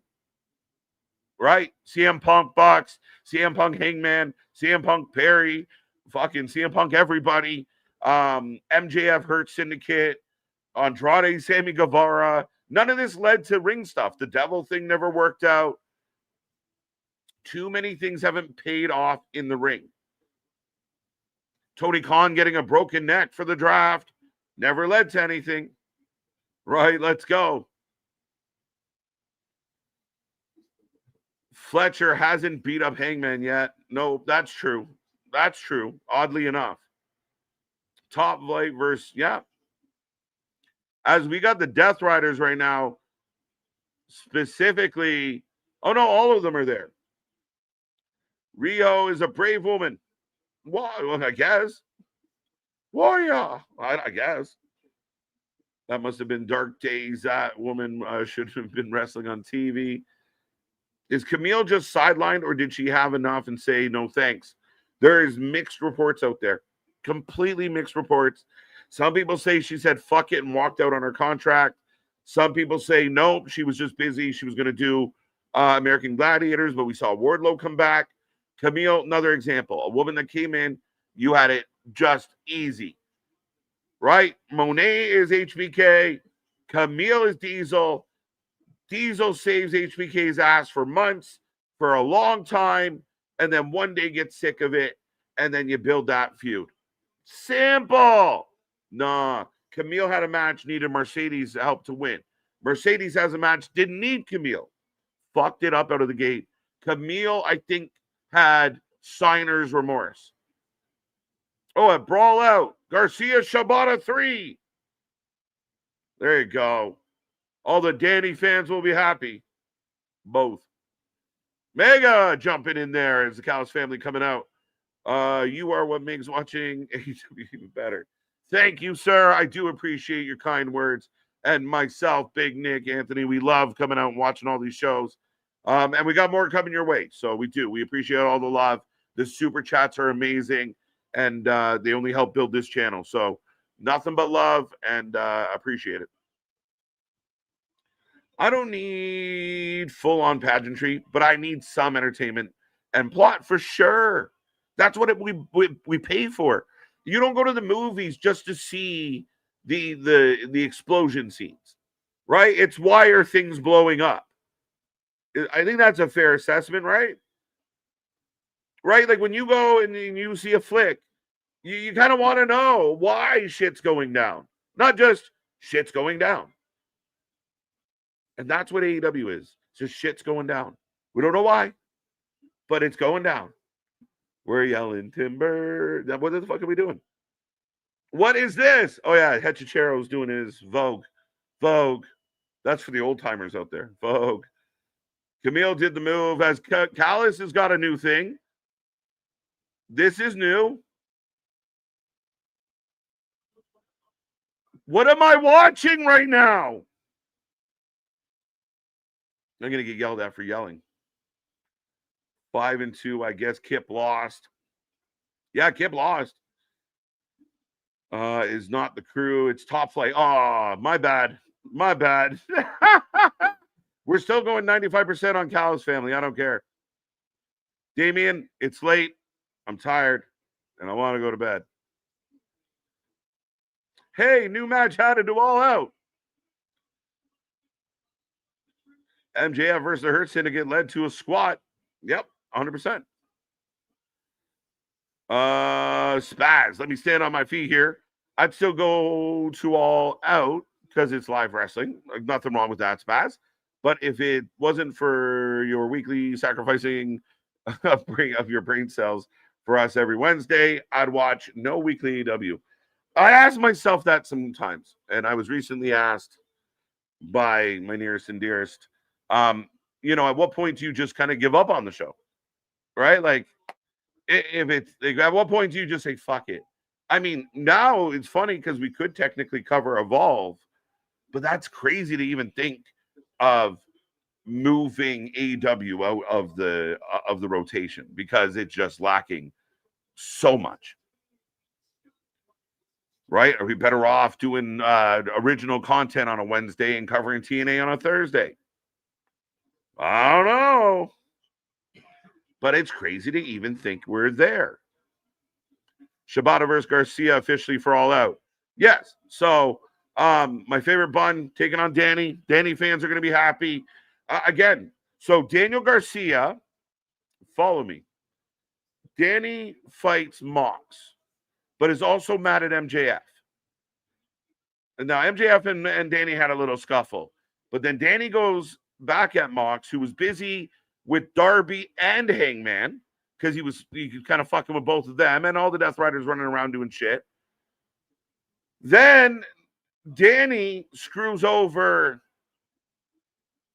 who did he screw over last week? I just went blank on the turn. But Danny joins the Death Riders and somehow ends up on the pre-show against Shibata. And you guys can remind me, who am I missing in that story? You had a lot of hope in the beginning, only for Tony Khan to destroy it. Again, I mean, it's September. You gave it. This is going to sound insane, but he called it like it's September to remember. It's a 3-hour show. He made it sound exciting. Oh, cool! They're doing something cool. Look, we even took the time, as we always do, to make the place look pretty, because it's a special night. Not just your typical Dynamite. and then to come out and just light a bag of shit on our doorstep and run away. What are we doing? What are we doing? How is this the lasting impression you want to leave with the fans? Especially when a lot of these fans are on their way to All Out.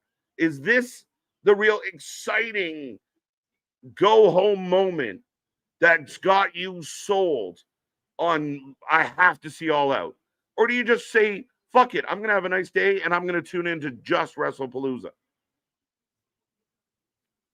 Right?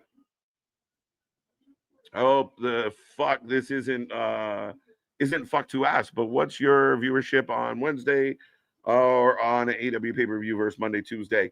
It's a weird fluctuating thing. AEW kind of competes with NXT a little bit better than TNA when we do that on Thursdays. But I mean, we've had times where it just seemed like people were coming in and hanging out on Wednesdays because I mean, at least the criticism was there, but I think even that becomes droning, right? Like every week you're like, fuck, KJ's mad at AEW again. So yeah, it fluctuates.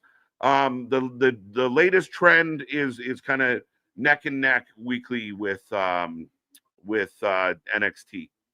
but they're all kind of close. Raw, SmackDown, top two, and they kind of trade off depending on what's happening. So that's 12 matches at All Out. Good luck with that. Like, why? I don't get it. And again, there's matches that aren't pay-per-view matches. Eddie Kingston, Big Bill, do on Wednesday. Do on Saturday. Don't put it on your pay-per-view. We're down to 11. Rio, Sasha, not a pay-per-view match. Now we're down to 10. I mean, the pre-show matches, we'll just leave them for whatever. What other matches shouldn't be on this card that we don't care about? Yeah. Right? KJ prediction is going to be epic tomorrow. It's insane. KJ got all dressed up for nothing. Right? But that's the dilemma here. How excited are you for All Out? Congratulations, Jimmy Kimmel, for being fired for having a talk show canceled tonight. Okay. KJ turns into Dad from the movie Radio Flyer on Wednesdays. I like that, right? Has Brodino even cut a promo? No. They just send them out to the ring and they fight random opponents. Maybe a backstage or two. They are starting at 3, so they need to end at 11 p.m. Yeah. Well, technically, so we're going to be here at 1 p.m. The pre-show for All Out starts at 1. The actual show starts at 3. To me, a 2-hour pre-show is stupid. Both companies are overdoing it with their pre-shows, and we've talked a lot in the back end of 2025 about fan fatigue. And I think 2-hour pre-shows, maybe cut it down to an hour. Maybe save us an hour just to take a little more of a deep breath because there's a lot. And those 2-hour pre-shows don't do shit. Especially WWE don't even give you matches. How is the show so far? Sorry, I was watching Evolve, watching Edge and Christian segment now. Tonight's been very disappointing, as you can imagine by my tone. We're in picture. Hechicero, Josh Alexander taking on Top Flight, not the Crew, but who cares? Overrun coming. That's insane. As we are 6 minutes, they should get this match done in 3, wave for 2, and get the fuck out of here. There is no need for an overrun. All it is a strong card, but so many builds feel last minute. All right, I'll play that game with you right now. Let's see. Dear Tony Schiavone, go fuck yourself. Sorry, I'm just going to randomly say that on occasion.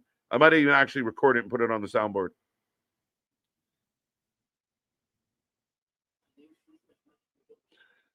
Let's see. Matches.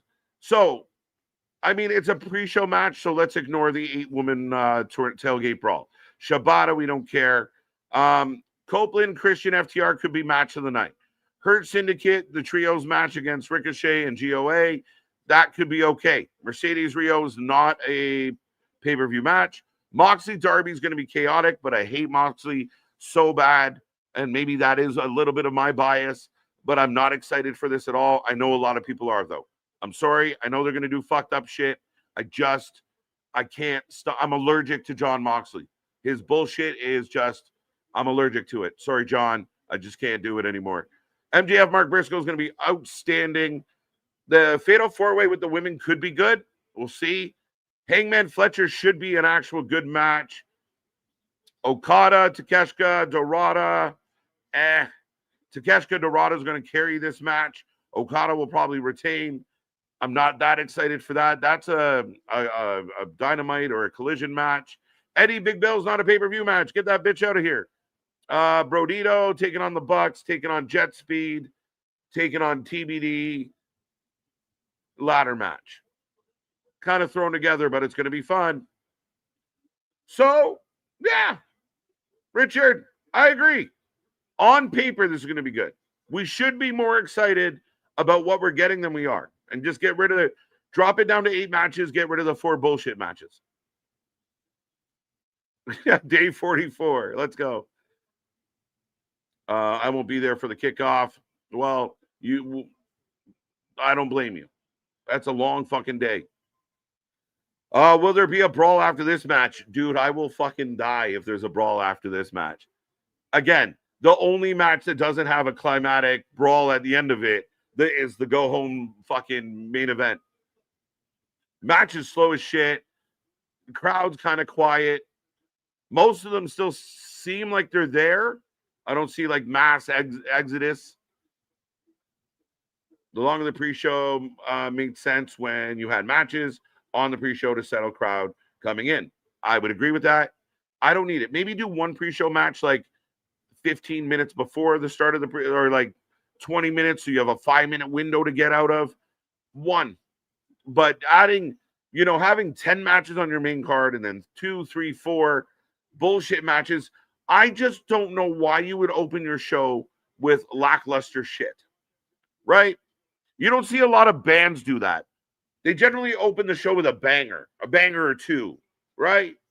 But you got like these pre-show matches, as we're supposed to be getting excited, you're just feeding us like bullshit. Fatal 4-Way ladder match is going to steal the show. That's going to be chaos. It should be insane. Moxley and Darby will bring the worst out of each other. Facts. And it makes me nervous, Richard, because I think Darby just said, okay, oh yeah, you want to fucking glue a plunger to my face and throw me off a roof? Go ahead. Like, I'm worried for Darby at times. Got to admit, this was a September to forget. Major L. Oh my God. Josh Alexander gets the forearm up. Whew, the show is funky. TK will add more matches very soon before the show. He always does. Yeah. And I don't like it.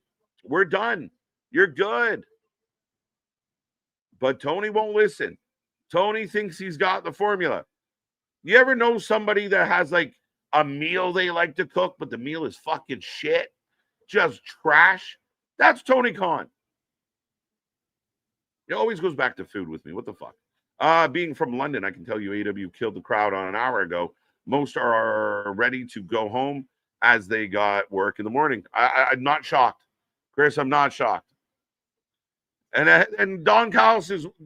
So, the main event moment, a bullshit tag team, heel tag team get a win. So everyone's like, boo, the last thing you get before you go home.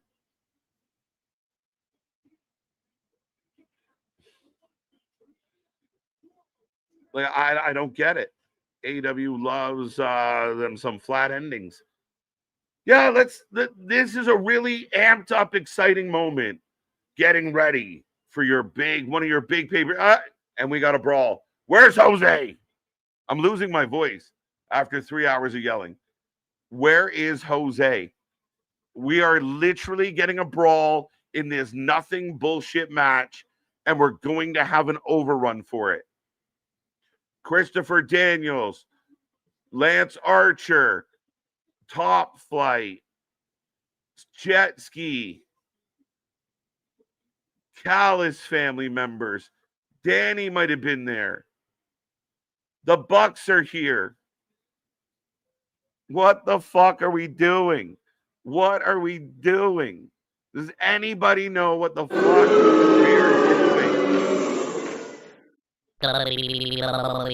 What are we doing? Oh. I don't even know what we're doing at this point. I thought you went to bed. I sent you a message and you didn't answer, so I'm out here again. What are we doing? Show me the way to go home. Nah, like we are about to pack it in, but Tony doesn't want to finish. Everything had an aftermath. No afterbirth, after run, aftermath. Lazy booking. Dorado. I believe I can fly.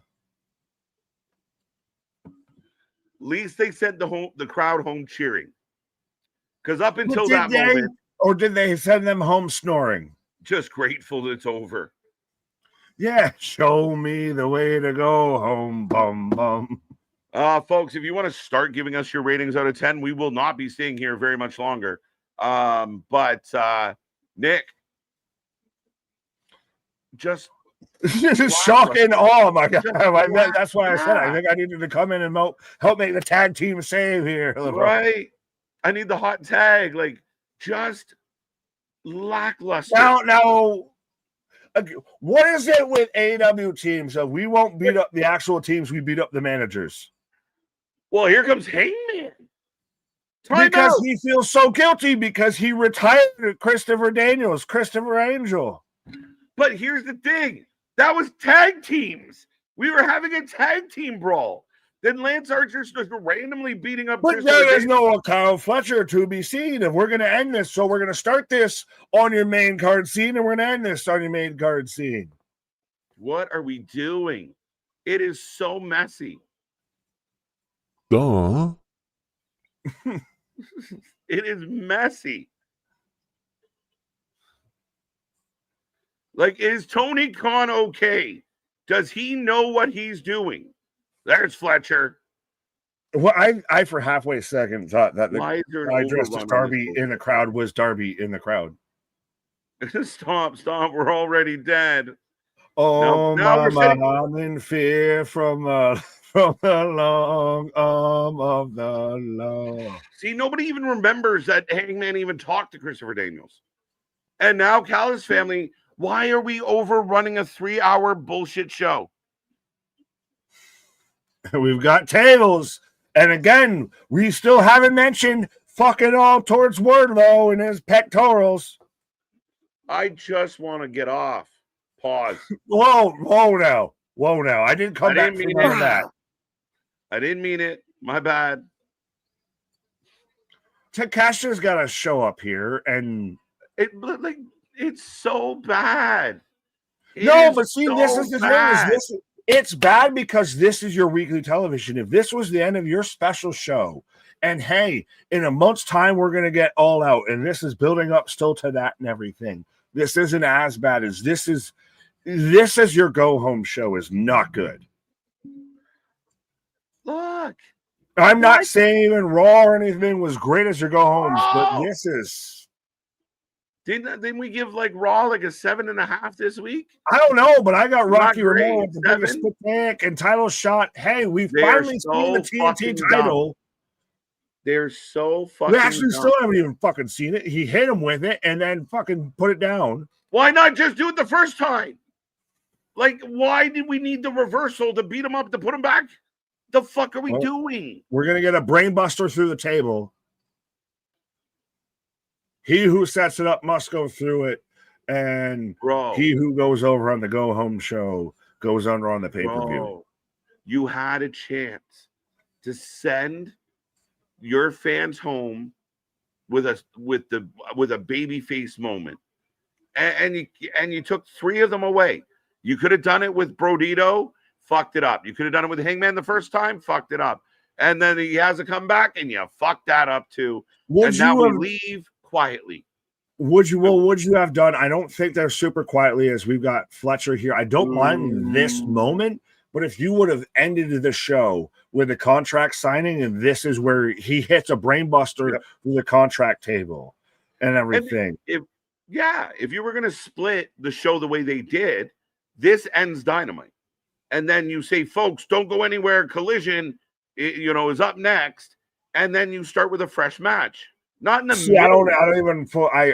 I hear you, but I'm saying if you're going to build this as if this was September to remember, and this is how I want to end it, of here's my go home moment, of that's where you do it, but you start off with the contract signing. You don't literally start the show with this. Yeah.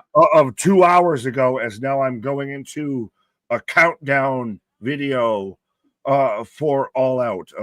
I got a Lambeau Field. Oh, countdown to All Out. So again, my gripe remains. So Nick is staying for another hour, folks. No, I'm not. I came in here to make a hot tag and everything, but and you get the rating segment, but it's still one of those to me of my gripe still remains of I started off watching Dynamite. I had to go to a different stream on Max to go and watch the end of this and everything. Mm-hmm. And Meltzer's going to tell you it's your fault. Exactly. I'm one of the millions and millions. Right? Genius. Like that's what we're dealing with. Dude, I'm gonna have nightmares about what just happened in my life. Jose, thank you so much. We appreciate it. Folks, I know we're dragging ours. We got to get out of here. 5 out of 10. Can we all just agree it sucked? Can we all just say it was 5, 4? Anybody going to go higher than a 6? Well, I want to hear an argument.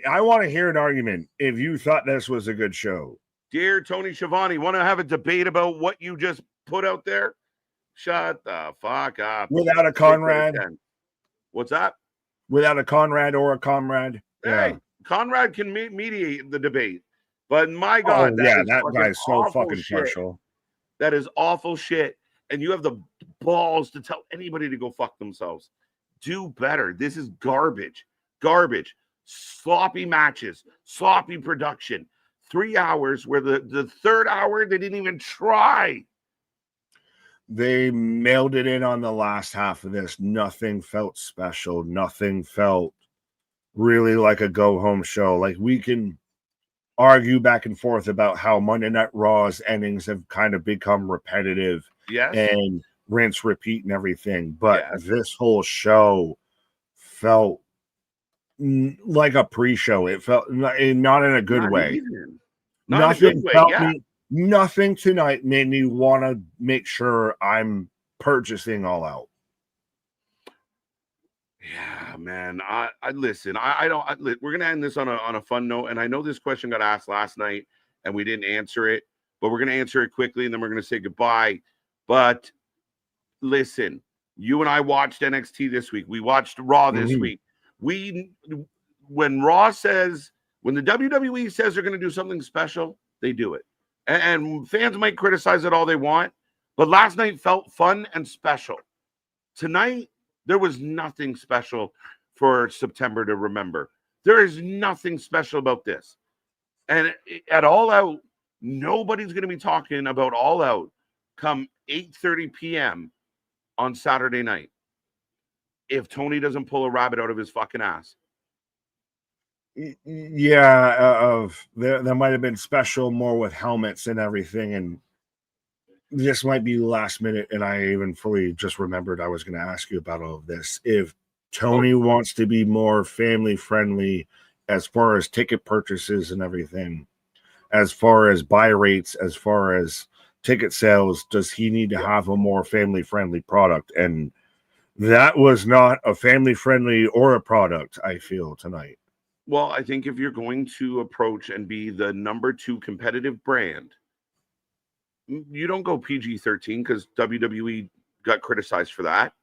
But you can be smarter, and you save your twat stapling and your spikes for big moments, big pay-per-views. You don't do that stuff on a Wednesday night because, again, not many parents are going to look over their kid's shoulder. Oh, you're watching the wrestling and see a lady running around with a stapler and go, keep watching. So it's up to them what they want to do. But they're going to end up on fucking CMT at 2 a.m. and fucking nobody's going to know where they are. They're going to be in bingo halls, just like they're the company they're trying to be. in between a Post Malone video and a Jelly Roll video on CMT. Well, which I don't know. So in Canada, is that country music television? Yes, that's okay, so funny. Yeah, I just threw it out there. Yeah, CMT. No, I was like, all right. So we're making sure we got the same platform here. You're like, I didn't want to like make fun of the Canadian marketing. Well, no, I know CTV, I know CBC. I was like, well, wait, is there a difference with CMT? Right? Yeah, no, country music. So let's go. But yeah, that's it, folks. I did want to answer the one question because it was asked last night and we didn't get to it. But as usual, I misplaced it. Favorite Robert Redford movie as he passed away this week? Oh, tough one. Does it have to be Planet of the Apes? Just because there's so much like that's ran off of that, if it's so that's fair, an integral thing and everything of you bastard. This is how we feel when we get off of a Dynamite stream. Look at that Tony Khan, you bastards! You blew it up, you son of a Khan. Help me, Dr. Zayas. There's a really good Redford movie with James Gandolfini, The Last Castle. I love that movie. Yes, I know that. It's where Gandolfini plays like he's like it's a military movie and everything. Yeah. He's like in charge of like a sub or something. Yeah. Yeah, I mean, he's got classics going all the way back. From my time, I think it's that one and what was the other one with The Spy? The Spy with Brad Pitt? The Spy Who Shagged Me? What? Right. Well, on that shaggy note. Well, and he was, out there in the Captain America movies and everything. And still, but I still always go back to I hate every ape I see from chimpanzee to chimpanzee. That's it, folks. And on that musical lovely note, we are out. Again, you might wonder how many men you need to take. We didn't even give our ratings. Oh, shit. September to remember. Our ratings for the night as we go to bed. I'm sitting at a 4 because it didn't hit the mark. It failed. I can't give it a passing grade. I can't give it 5 or up. To me, it's a 4. They, a big show, a go home show, and it was a house show. Is 5 even passing though? I don't know. I know metric versus 50%, right? If they can get over 50. But I'll give them a 5, but yeah, I'm with you. This was nothing to write home about. This was this was a September to forget. This was wake me up when September ends. Yeah, 100%. And I think for me, like, because you mailed in the third hour meant nothing to this company. That to me, I mean, 5's fine. I took a bonus mark off because you could have really sold like a reason for us to stick around, and you're giving us Rio versus Robin Renegade, hitch a chair, like it's not good. I think tonight missed the mark across the board. A lot of the segments were boring, a lot of the matches were meh, sloppy shit everywhere. I didn't like it. Will be our lowest weekly ranking, I think, or rating out of the shows this week. I would feel. I would hope so. I don't want to sit through another garbage thing like that. What? Well, you're here every week, and you're this dejected by it, so that's even a bigger statement. Well, I mean, All Out's coming up. I wanted it to be good, but the wrestling might suck, folks. We never do. We appreciate each and everybody out there. Thank you for being in these shows. Thank you for watching, even when the wrestling is giving us a headache. You stick it out with us, and we appreciate it. But that's the show. That's the night. I'm getting exposed on my Robert Redford knowledge because that was Charlton Heston, not Robert Redford. So I done goofed on multiple things. But yes, our shit is real. Our shit is raw. Our shit is authentic. When you're talking about that rest, you put it with that for life with it. See you on the flip side, folks. Come back tomorrow. I